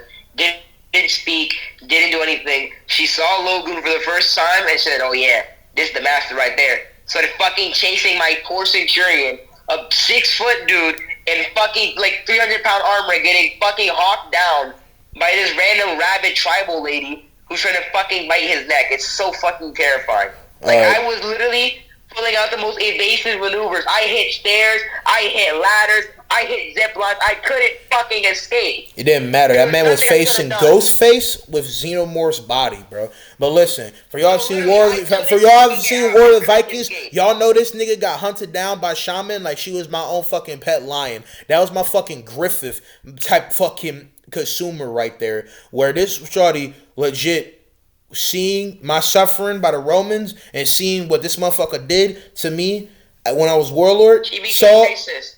She became No, not racist, racist. bro. This was retributively racist. You gotta get it right. Shawty saw what this motherfucker did at Centurion and said, "I'ma end this man's whole career." And saw this motherfucker had the Griffith level of like fucking hatred boiled up, and then went after this nigga, sickled him like this shawty was the dog in I Am Legend. I'm talking the Lion of He-Man. Went after Sky and was trickling for blood. And Sky, every time he tried doing something, would get put down. They were bullying this man, talking about, bro, like, you got all that armor, bro, just guard your neck. And Sky's like, bro, I don't have a helmet for it, shit, bro. Like, I can't, bro.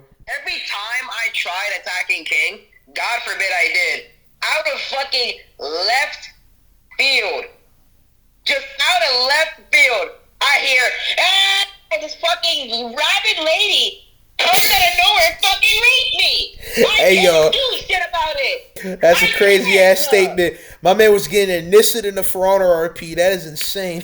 What the fuck are we talking about? No, that is insane. Hey, bro, no, every time I'm getting my assholes fucking demolished. I was being fucking railed. I couldn't do anything. I fucking couldn't. I just couldn't. And God forbid, I get a good of my own logo. I'm sometimes winning. I'm putting up my own fight. Okay, yeah, this is doing good. I'm like, maybe I'll win. Maybe I'll actually put him down for a bit. Nope. Shaman comes out of nowhere, starts eating my nutsack.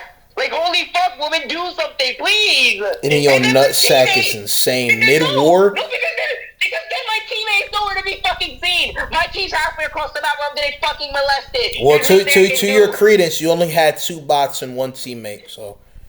So fucking gay, bro. Holy shit. Bro, everything in this man's life that is a debacle is gay, bro. I swear. If Sky got shot as his way to heaven, because I was joking like mad shit on like the whole put down sin shit, because that was a lie, like in a joking way. But did this man BW gaslighting? He would say that's gay.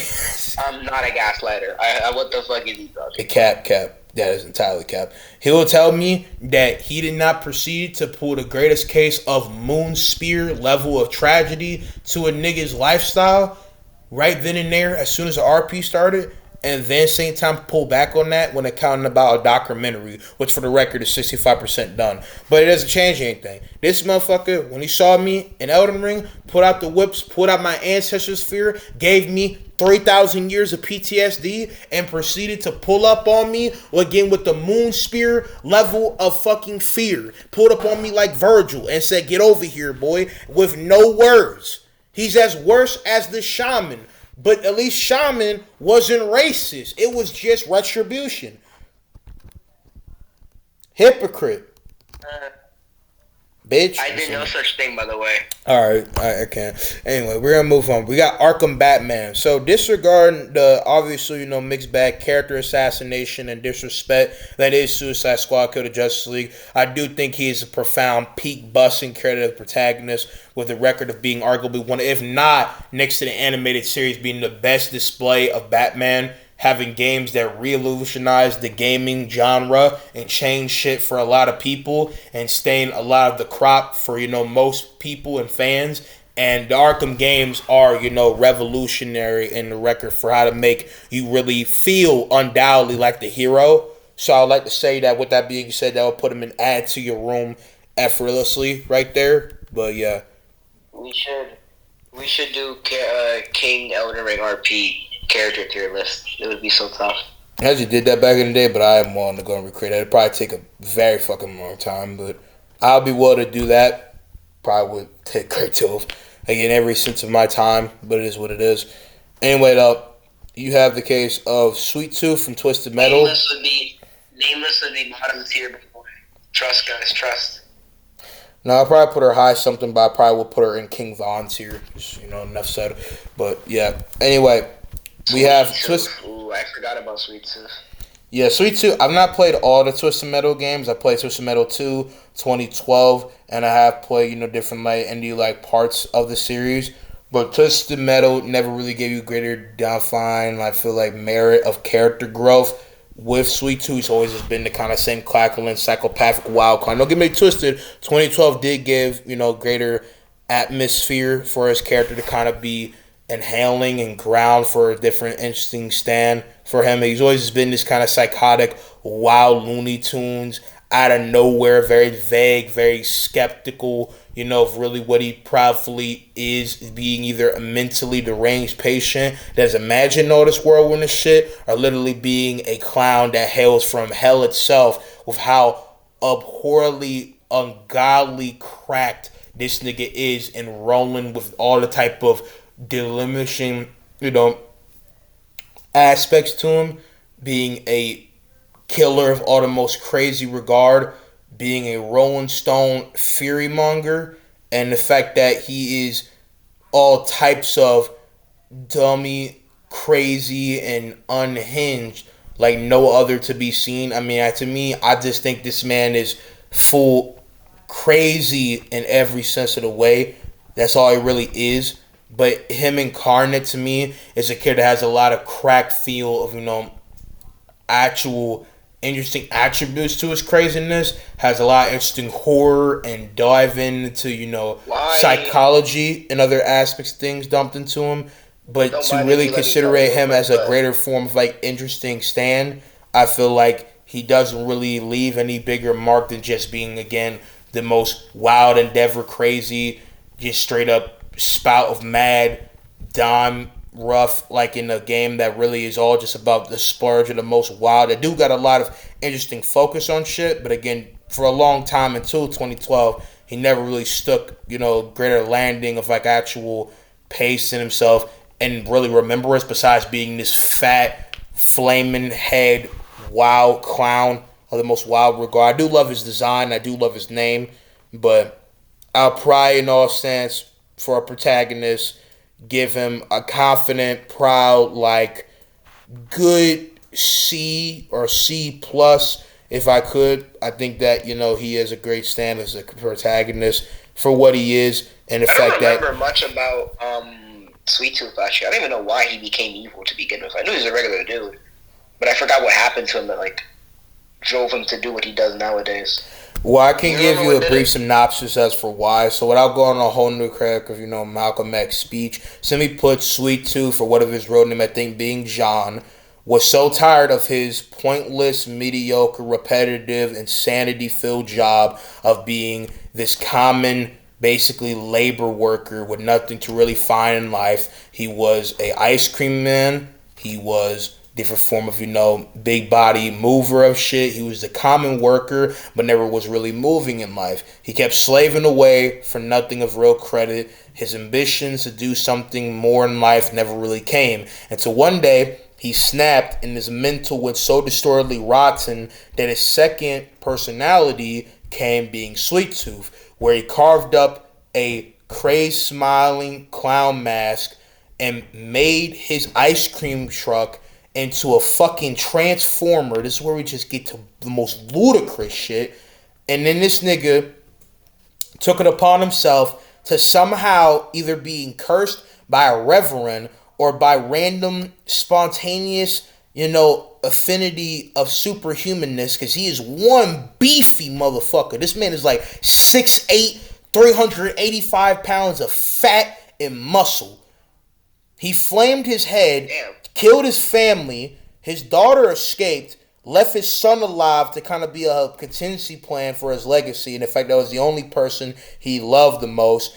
And went about being a crazed serial killer to kill his daughter again. And then eventually, through all these different, charades and poor violence and all this type of scandalous activity, made a crew for himself with clowns that wanted to bull, through life on the same crazy infinity, and basically made a demon gang affinity feel of basically the most crazed, wild fucking fiends and demonic individuals, in this case being this clown gang. I don't know if there's actual, name for it, but it's kind of like the nickname throughout the Twisted Metal community being called the Sweet Tooth Crew, where they, again, are all the most wild, shenanigan, outlast variant, despicable, flagrant individuals that pretty much just spark all type of mayhem everywhere until eventually he got word of the iconic, head honcho of power and villain and narrator of Twisted Metal, Eclipso, right, where he could give him any wish if he wins his contest of mayhem being Twisted Metal. And that's eventually when he went to do that. He would iconically get betrayed by it and would get put in a mental asylum, get killed, or, would technically die, but in full eternal defamation and dispose of his even credit of knowledge of, because he twisted in all his ways, right, was staining a great mark of hellish craziness like no other in America. But Calypso simply twisting around reality and putting this motherfucker in the ground, literally and figuratively. He literally buried him alive trying to find his daughter, who has been dead for years. Like, his daughter took his old, way of craziness so bad from the PTSD and trauma from him literally pulling up to their house in the middle of the night and trying to kill her, that she could not push away the pain, no matter how much drugs, therapy. So she took a gun, shot herself in the head. She was buried back in early 2010s, right? And by the time Twisted Metal takes place, or I think it's actually supposed to take place later on in the 2010s, because released in 2012, right? This motherfucker gets buried in her coffin and literally, starves and dies buried alive, right? Just screaming for the head of Calypso. So yeah, it's a little bit of brief description. And with all that credit, wild bullshit put into play, he's just the definition of speaking to the most wild whims of fantasy galore and wild shenanigans that I think confidently you could give him a craft of, being great in C for how much wild bullshit that he does. But yeah. Then you have one dude from Dead Rising. I forgot his name. I don't know much about him. I do like his personality and how he cools about shit. So I think I would give him, a C if I had to really say about shit. But how he cools about shit, I don't really have a great full knowledge of. I just know that he's a very, flimsy, wild, goofy goober, funny penis man that just walks around saying the most nonsensical shit and being the most whimsically crazed attitude person ever, the ultimate Zion protagonist of I don't give a fuck, but I'm gonna try anyway, right? Ryu from Ninja Gate, I have no strong understanding or knowledge of, so I couldn't actually give a strong credit of who he is or how he is, but very interesting, you know what I'm saying? But yeah, that's it for this Sense of the Tier List. Now I have the final one. Been at this for a very long time. I appreciate everybody who possibly might be coming to the end of this and watching this, with this being said.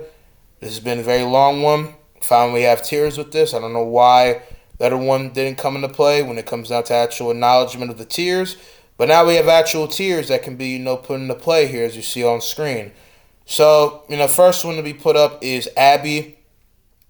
I think Abby's is Reasonable Cheeks. Abby. Fuck Abby. Terrible fucking character. They tried to make us sympathize with her. It didn't fucking work. Overall, shit character. Killed Joel for no fucking reason, which I've already said before. I don't give a shit. Yeah, he might have shot your dad, but he didn't fucking brutalize your dad. There was no reason to beat him to death with a fucking golf club, you sadistic bitch. And she is so fucking stupid for a character. She is all brawn, all muscle, no brain. There's no thoughts, nothing intelligent happening in her fucking head. She just sees something and she decides the best option to do with it is to punch it. She's a fucking terrible character. She's shit ass. I fucking hate Abby. I rest my case. Fuck Abby. You can continue. Yeah, my man sounds like my man Degenerosity when he talks about cats. Alright, well, number one, I agree with the entire stance that Abby is objectively not a good protagonist, has nothing of good true substance in the grand sense. Not just because she brutalized Joel to death and killed him in the most Spartacus fucked way, but the fact that Shawty For no reason, by the way. What? For no fucking reason, by the way. She didn't have to do that, but she just did it. No, I get that, but it's the way. it's the way you said in between, the way you said that some like I'm advocating for Abby. Listen, I believe she's as much of a horrid human being as you do. But here's my thing, like the full greater like articulate, I think she's a bad protagonist. Not because just of doing that for the most flimsy, CTE rotted reason, but the fact that Shawty doesn't have anything a greater picture into her character. Any matter of greater means for her is trying to sympathize with the villain in not a very endearing way. Abby does not have a lot of greater shit about her that's interesting. She does more bad than good. Any rationalization for her is just rationalizing putulent activity, and anything to observe about her is very whatever the fuck, wild sense of the way credit, and excuse me on that. But yeah, I just feel like she has nothing to worthily praise about besides, okay, she has a lot of these tough things and fuck things about her that tries to give her some accolade of trying to like her, right? But there's nothing about that actually is there. You know what I'm saying? Everything that we have is a rationalization to understand, but no actual reason to care. I don't give a fuck about what she been through because she don't got nothing endearing. She has nothing that really stands out. She has no real consequences or real actual, I feel like, strike against what she does. And again, there's nothing really cracked out. She's a fucking Neanderthal. She's a fucking Neanderthal. My God, now I'm gonna. I mean, Shawty literally moves like Koba from Planet of the Apes with nothing of greater sauce to her, bro. Like, the full finish my point, not to be disrespectful, I'm trying to really ham this home that this bitch is just crazy. And she don't got nothing cracking out for her. There's nothing of like crowd defense for her. You know what I'm saying? There's nothing really incredible actual grace or crevice for actual deeper sight of her. And don't get it twisted. I understand the whole character arc of Ellie letting go of her vengeance to push past the fuck shit that, has rotted her lives and has taken so many lives, and maybe Joe would not want that for her. But telling me that Abby don't deserve to die is absolutely intellectually dishonest. So yeah, that's all I have to say about Abby.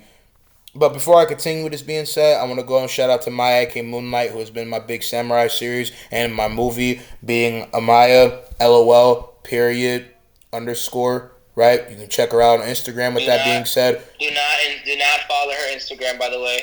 Don't do that shit. D1 hater. Anyways. D1 hater. Nah, Yeah, not at all. hater. Trust. Cap. Nah, never. I feel like you're showing very incel tactics right now, Wolf. Incel is fucking insane. You call me an incel again, I'll find your ass and I'll firebomb you, motherfucker. I mean, you could do that, but I mean, you said I live in an apartment, so what should I live into? which do I live? Man, I'll go on a fucking rampage finding your home. Don't you fucking worry. That's crazy. That man gonna go on a whole Magneto crusade just because I called him a reasonable statement. You're Listen, so you calling me an incel is like suicide worthy. Fuck, you don't ever call me that bro? ever Okay, again. bro, you sound like the most tyrannical fuck, bro. You sound like Superman and Injustice 2. Like, what are you talking about? Nah, my man gonna go on a whole Magneto crusade to find my house. So which do I live into one time? You know what I'm saying? A case of like dog needing to be put down, or a random fuck nigga that is a clown. Because I want to know which do I live into in this sense. You know what I'm saying? Like. You gonna say all this stuff about what I am and how I'm this? Hey, you don't even actually have confirmation of that. You have no proof. You need a source to actually find that, bro. And also, he's trying to say that I live in an apartment or house. Like, what you actually live into? You know what I'm saying, right? Apartment or house? Because if you try to pull up on any of that, bro, I'm telling you, you gonna get the chain good, my nigga. You're not even gonna get close. Yeah, you live in a gated community. I do not. I live in a circle community, but if I live in a gated community, you would have to hop over. You would have to hop. He would have to hop over the gate, and this man Wolf cannot hop over the gate. He has to crawl under the gate, and he gets stuck. I'll get fucking Swiss cheese by these fuck ass thugs. That's a insane statement.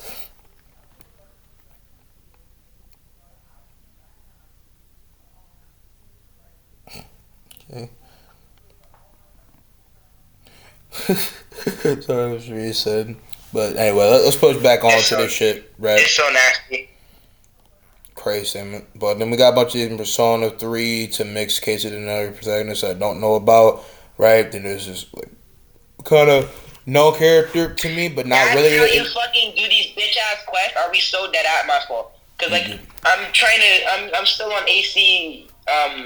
Odyssey. I'm still on Assassin's Creed Odyssey yet, and I'm trying to figure out how I can actually get started with the Atlantis DLC because I bought the DLC because it's like $11. Of course, I'm gonna buy that. Dollar It's like menu a fucking DLC. that is AC that Boot is a Odyssey. literal. That's a steal. That's like a fucking amazing price. Like what the fuck? I'm buy not that. denying that it's not And- that, but I'm just saying that the DLC ain't really worth the payout regardless. That's why I'm saying it's dollar menu ad price. Yeah. Because none of the yeah, dollar the menu game's is not- actual the- good food. The game's not that good, if we're being honest, because the enemies are really, really, really, really beefy for no reason. But I'm having fun with it, so, there's not much I can really say about it. I enjoy the game. Like, once I actually gave it a shot, I started enjoying it, but, hey, man, I don't know. BBL! BBL! Honestly! So I just heard a car walk by and hit the most fucking bass-boosted sound blast of their fucking life. Holy shit. Insane statement. But anyway, push off from this character that I know from over Capcom 3. I don't know nothing about Omathasu, but, just for the record, I think they're cool from a gameplay standpoint, and obviously, the record of, their name, design, voice, whatever the case may be, right? Then we have this character, Aloy, who I don't actually know, but I've seen her in different form advertisements, so she might be good, might not. I heard some people try to say some bullshit about work, but mainly this is from, niggas that actually are a whole degrade of human beings that make you really question if there are negative chromosomes out here, right? Then you have Arthur Morgan. Now, I've not actually played Red Dead Redemption 2, but I've heard that he's an astounding peak record of protagonist, and what I've seen, heard of, and peaked and shit, I would like to give him the solid proclaim of being a about saucy character, aka A minus, but, maybe my man Scott has more to say involving him. I don't. With this being said, this advertisement do not fuck up the case of my recording here, but still, it is what it is. Next, we have Astrid for a talk of, what I feel like reasonably as being my favorite protagonist of video games and my favorite protagonist of all times, has a claim of being of a underrated peak standpoint of Omega Giga Chad buffing in the mix of all the hype, gloriousness, and succulent banger that is the game of games to me. Asura's Wrath, my favorite game, my favorite protagonist. I feel like he has so much complex and nuanced busting put into him, and is the solidification of being a man with rage so infuriatingly booming because of the boast to need to prove that he is not a bad father, that he will make the world that he dreamt of for his daughter. He will have his peace. He will have his sucker in life. And that any nigga get in his way, he ready to blam through heavens to get through. His nigga is the definition of a reasonable crash out. And even though he's my favorite protagonist, and I like to put him in GOAT of all gamers, objectively, I think he's just a B plus banger character with a lot of great succulent, parts of him, but doesn't really stand that greater out. And pause on that one. I don't know nothing about the Ashen one or any of the greater Dark Souls protagonists, except for the Tarnish, but we're not talking about him. The same in Altair, bro. That's fucking biased. I don't know nothing about Astro Boy, and I don't really have any big sense of matter if we took it from him, right? Or the Bearer of the Curse. I don't know about Cole McGrath. I have heard that he's pretty cool and busting in different aspects of fighting, but I don't know nothing about him. I don't know about Conquer. We got Cal Kestis. I wish Val could have been here for this, but, if he actually watches this for, the grandstand, I will put Cal where I've played him at, which is Jedi Fallen Order. And I think that Cal is a pretty busting character. I think there's a lot of arguments for, why characters that I put beforehand or in comparison said, above, with the fact that I've not full played all Cal's story, and the fact that even though Cal is cool, and has a lot of depthness to him, and there's a story about loss, and has a lot deeper collection of different things to be talked about with him. Does not really crack the same can of busting galore that I feel like Ash for others do. But, I think Chris Redfield is pretty step above the rest, like Leon Kennedy, of being pretty astounding, interesting, very nuanced, and last stellar type character with him, right? To about Connor, Bandicoot, Chrono, Cuphead, Dante. About him. Heard about this man, Delson Roy. The Destined one, aka Symbol Kong, to me, is the same standard of the Tarnish, but unlike the Tarnish, doesn't really have greater sensitivity to really care about the journey to fathom more. The Destin one is just mediocre / mid to me. Doesn't make them actually a bad protagonist or person, of course, for the story. But a Destin one is literally just a one-off, member of Sun Wukong's race. Have no real ties to him and really care, in my opinion. So, yeah, that's really all I have to say there. Right. Excuse me. Got a protagonist for Fall Guy. That's not even a protagonist. Right. You have Frisk from Kindergarten. I've never played Kindergarten. You have Geralt of Rivia. Never played those games. Isaac Clarke from Dead Space. Never played those games. There's John Marston. Never played the games, but from what I know, John Marston is pretty cool. So make that clear. We already ranked Jin Kazuma with his actual name. Now, Jin Sakai is a renowned peak. Jin Sakai is such a good character. Yeah, Holy shit. my man is renowned, unquantifiably GOAT credit status, motherfucker. Jin is one dynamic, efficient, fame, crazed warrior, like no other, like no wild speaking. My man truly is the de facto head honcho of samurai slyness, an effective and brilliant warrior. Best swordsman ever to know. Has character is stupendous, growing through his veins on every accolade. The Ghost of Tsushima, absolutely defined character, without a doubt. I feel like objectively should be about A- and being peak stand of character in almost every record of the way. I would put him over Arthur Morgan in truth because, I actually have played Jim. I think Jin Farrell Ghost of Tsushima has so much compelling art. I feel like has so much defined merit to him. I think he is one of the most unique protagonists and one of the most unique, glorious, profound stories of Ghost of Tsushima. I think his tale about honor, the gray morality of war, and all of his in-depthness, and Iki Island is just this shit magnificent. It's too fucking of a full. You get your wife to play Ghost of Tsushima yet, or not? No, I have. She's falling in love with it in the most ridiculous regard. Motherfuckers be out here having whole romantic dinners talking about Ghost of Tsushima. The peakness is full easily slapping every sense of regard with this shit. But yeah, I was trying to full say that this shit is too much of like an inch of, just like the take for, a whole different like staple of gaming story where it tells something that any story could possibly tell, but it's not usually tell. And it redefined, I feel like, the matter for how gaming needs to go with their stories, where they tell things that really saw at the mind, spirit, and soul and really impacts you. This is the type of game where it can have your ass in tears even when you replay it. This shit is stupendous.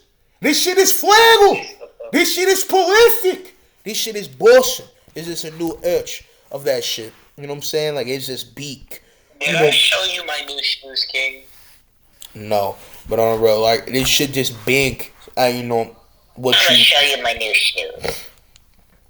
No. On the real, again, that shit just bang at your soul, right?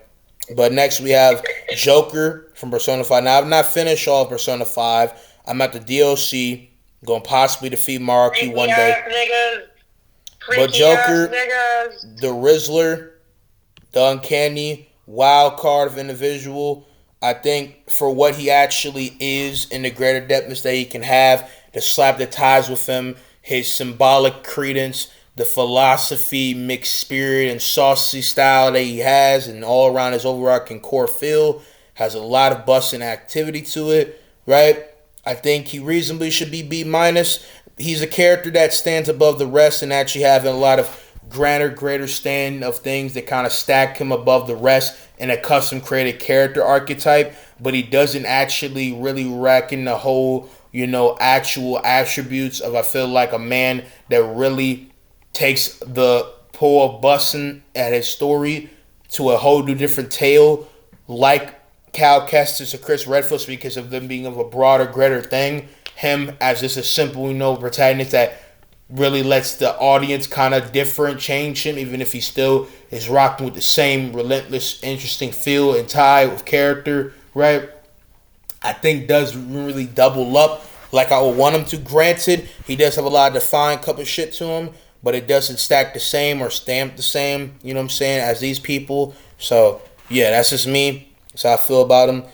And, talk about Kirby, Leonard Kennedy there, blah, blah, blah, blah. There's Laura Croft, never seen her. Then there's Leo Caruso. There's supposed to be another person with him. There's multiple links.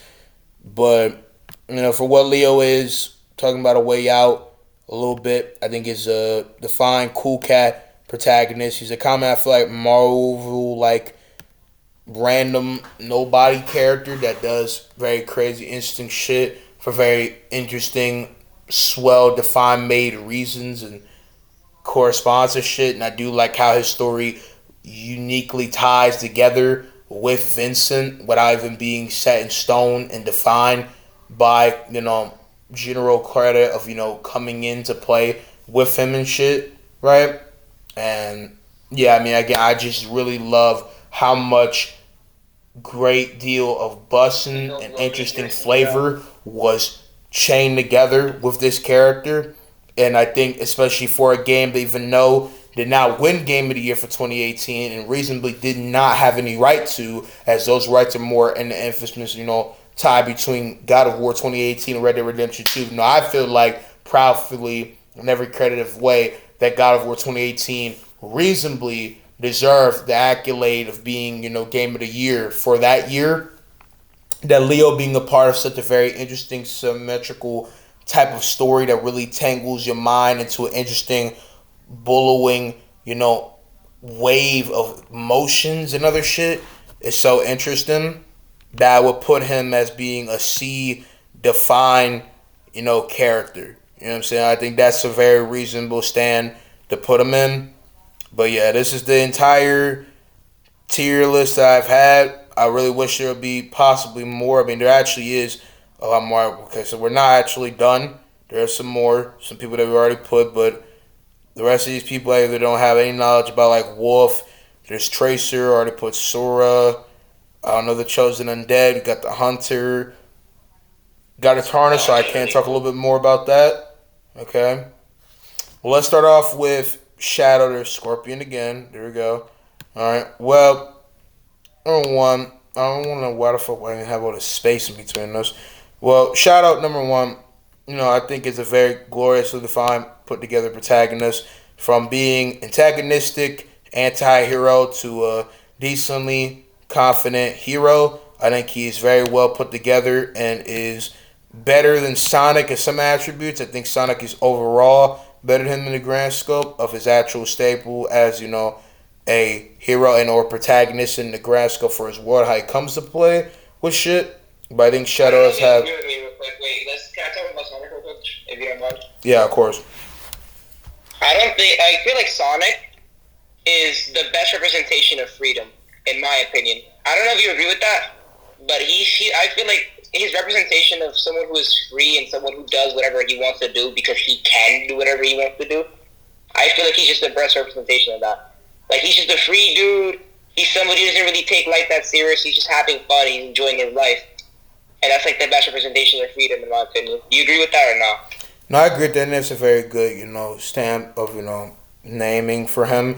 But Shadow, in comparison, to kind of piggyback off of that, I think is the greatest representation of a aggressive liberator that rivals the idea of being free with no strings attached, and if there is strings, I cut them bitches viciously. A man that standpoints the idea of being a man that does everything he does because reasonably feels like he has to, doesn't know no better because of his situation, has been tangled in a bunch of fortunate array of shit, and even though it is an adaptation of a story already written, I do think Sonic 3 does it in a very therapeutic sense of actually appealing to the greater sorrow and deeper picture that a lot of people don't actually peek into involving Shadow, where, without spoiling it too great, because some people actually generally have not actually seen Sonic 3 yet, which is kind of crazy, but simply put, the sadness that Shadow has on the deep inside has boiled so much wrath, so much anger, so much edginess to him that he has felt drained of all the happiness that he can have, and he's entirely polar opposite to Sonic. But he has so much depthness from that. He has so much curiosity, so much characteristics, interesting shit. I think he has a lot of interesting clashes and ideals and psychological unravel of him. And I do love his course from being a antagonistic figure that did everything he did to find peace, to finding peace and knowing that he can never have the ultimate vision that he wants, and that life is not so black and white, but there is some sensibility in finding some ground to stand on it. And I do like his rivalry with Sonic, and I do think that Shadow is pretty much just like another version of Vegeta, but in accounting that, unlike Vegeta, not to diss either character, unlike Vegeta, where he had to find peace in himself for understanding that there is something always better than the fight, Shadow has found peace in himself, knowing that there is something greater to fight for besides his own, selfishness or his pain. You know what I'm saying? He can find solace that he can use what was made to be fuel from fire to be a way to cast out the fire. And that's something that I really do like with his character, and I really do think is very interestingly done, that is not always appreciated. But yeah, that is just me when it comes down to that stuff. I don't know about Sir Arthur or anything like that. But then we have the Tarnished, who, you guys know my opinion about Elden Ring's story and its comparison to God of War Ragnarok. Not just the story, but God of War, not winning Game of the Year, which I think from an objective, actual stamp of, credit of, actual character, like them, of this and this and this, or anything in life, comparison of this and this and this, that is two different things. Simply put, and God of War not winning Game of the Year, I think objectively, by all creative statistic and the actual, viable reasons for why not, that Elden Ring reasonably deserved Game of the Year. I think it deserved Game of the Year and has reasonable credence to deserve Game of the Year. And regardless of how much, love and hate I have for it, Elden Ring is a good game. And it does have some dopeness to it. But the Tarnish in comparison, and matter for, what makes God of War Ragnarok to me, everything being said, objectively more greater pool of not just busting, but purpose and stand as a game and as a title, as just a freaking piece of art, is the fact that it has so much more going for it that actually dares to say to be something extractly different, that it actually pulls more, I feel like, hype, and I feel like actual daring to say, style of art and actual vision for something, that it actually stands out. And it's mainly on a story that I have biggest, critique on with Elden Ring. And I do think Elden Ring, regardless if I only got into the greater deal of the lore because of power scaling and shit like that, has a lot of deeper, punch to it when you try to get into it. But simply put, I think that how God of War ran a story, with a lot of its shit besides gameplay, world, aspects of, activity, versatility, it does way more. I feel like it has a lot more greater grandstand heart and interest into it, especially because of the characters, the world, and the way that it works. While Elden Ring, to me, even with all its unique qualities and feel, has not really the same level of artistic interest. I feel like its style of game is not really for me, which is a more subjective stance, and this entire thing is subjective. Even though there's a mixed objective, I feel like validity to it when we talk about the value of really trying to make a different expand upon your ideas. And to me, the Tarnished does not have any real substance feeling to really care. The Tarnished does not have real objective sense of actual reasoning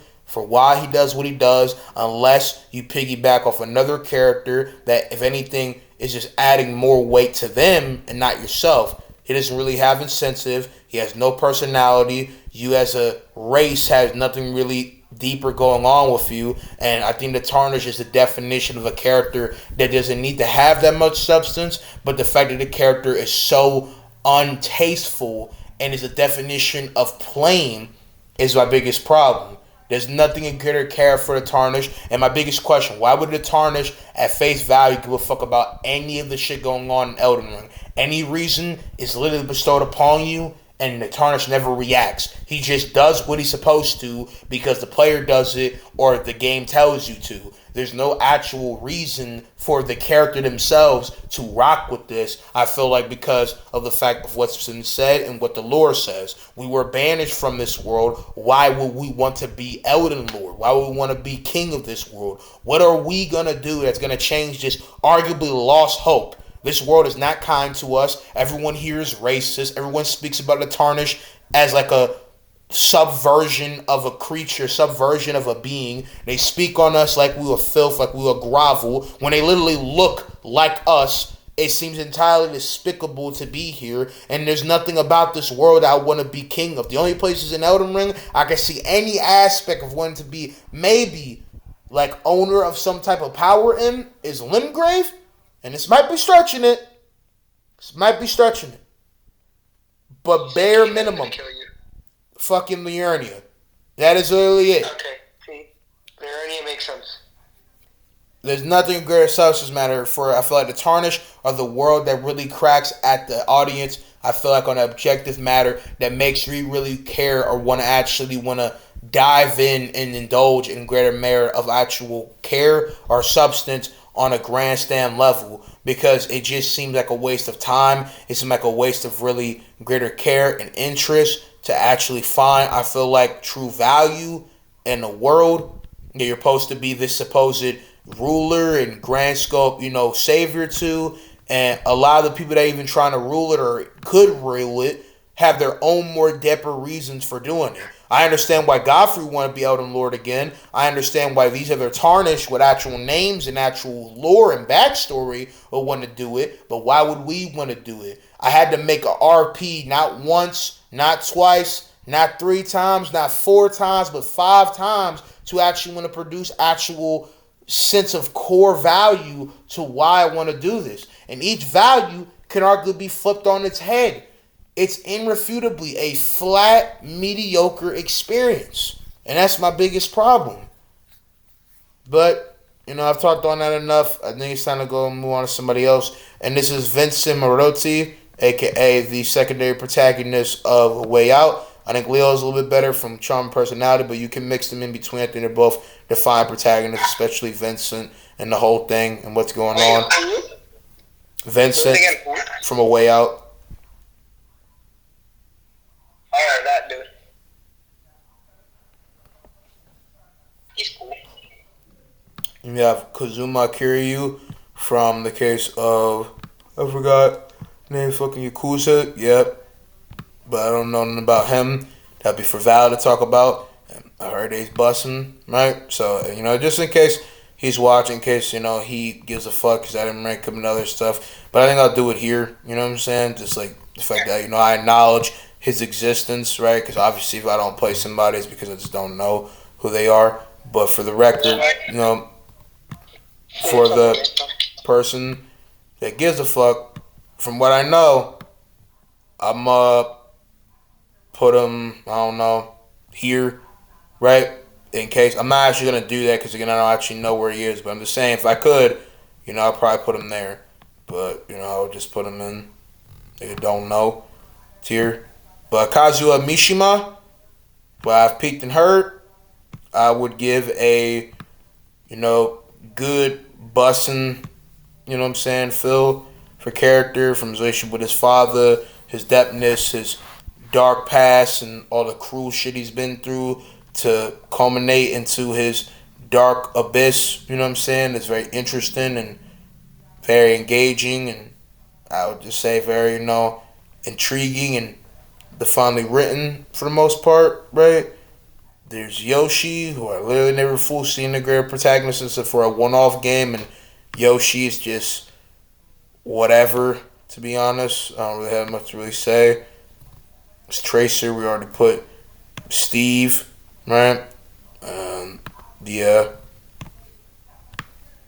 The Yoshi is cute and all that, but he doesn't really have anything really stepping him out. Johnny Cage never really been a protagonist, and John C. from Fortnite.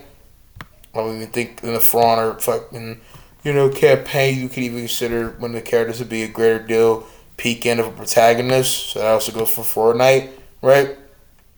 And for the shit they talking about. when you talk about that character. So like, yeah, I would just put Yoshi here, personality sense, and then Tracer, for whatever you can sort of say as a perspective on the Overwatch lore and kind of representing the fact that even through the most harshest and kind of tough breaks in life, there's always a way to find the right grip on your dreams and your purposes in life and find really the fine tune or steer to it, and always representing pretty much, I feel like, the definition of, you know, kind of a courageous adversity stand where Tracer is always going for mixed halves in life where she could disappear from the world and entirely become a ghost. And heroes in the Overwatch world are pretty much, you know, last week's history, right? Like it's literally much of, you know, a false, unappealing, uninteresting, you know, idea. They are literally textbooks level of irrelevant type thing. But she, and like others, symbolize a level of greater stand for a hero or a purpose for a person that could never be defined and set by most, but has this credit of being a very intriguing and dawning upon a lot of people's minds of being a very bigger than life for what seemed thing that it really does make you really match a level of like energy characters in the game, and her specifically because of the fact that everyone in their lives, I've like say, have had dreams or goals and scenarios in their lives that can never possibly be achieved. And even if you haven't achieved those goals or not, there's nobody I feel like that if they actually try and strive and hold the strong values of whatever they are trying to reach for the stars about, that skies, the stars, not even the limits. You can push to higher roads. You can push through those boundaries. You can punch through them walls. You can poldring your way through them. And like Starscourge Radon, you can conquer whatever the ambitions or goals are. And she not only represents ways to willfully inspire me and define me, strongly push through that shit, but can really get one time started with it and really drive a whole different level of unchained, unbounded, unrested course and speed to whatever she's doing. And like a speedster, unironically, has unwavering means of, I feel like, charm and killer, you know, vibe that she really is splendidly put together in her chain of, I feel like, charisma, antics, purpose, bravado, and is a very, you know, delightful, heartwarming shawty. And I think Trace's voice actress and all around character Phil is all around defined, disputed multiple times about her being a kind of one-off whatever, you know, protagonist. That there is great, you know, love and care feel to her, and I think that really makes her really strike different intrigue and charisma and care feel that really makes her stand, you know, undoubtedly out there as a protagonist. And you know, she got the bangers, but joke aside though, like on the real, like I believe that Shawty reasonably should be over Neo and Vincent to probably be kind of as a very defined, solid, whatever, cool protagonist that has a lot of, you know, very angelic things about her that make her stand to a greater threshold of peak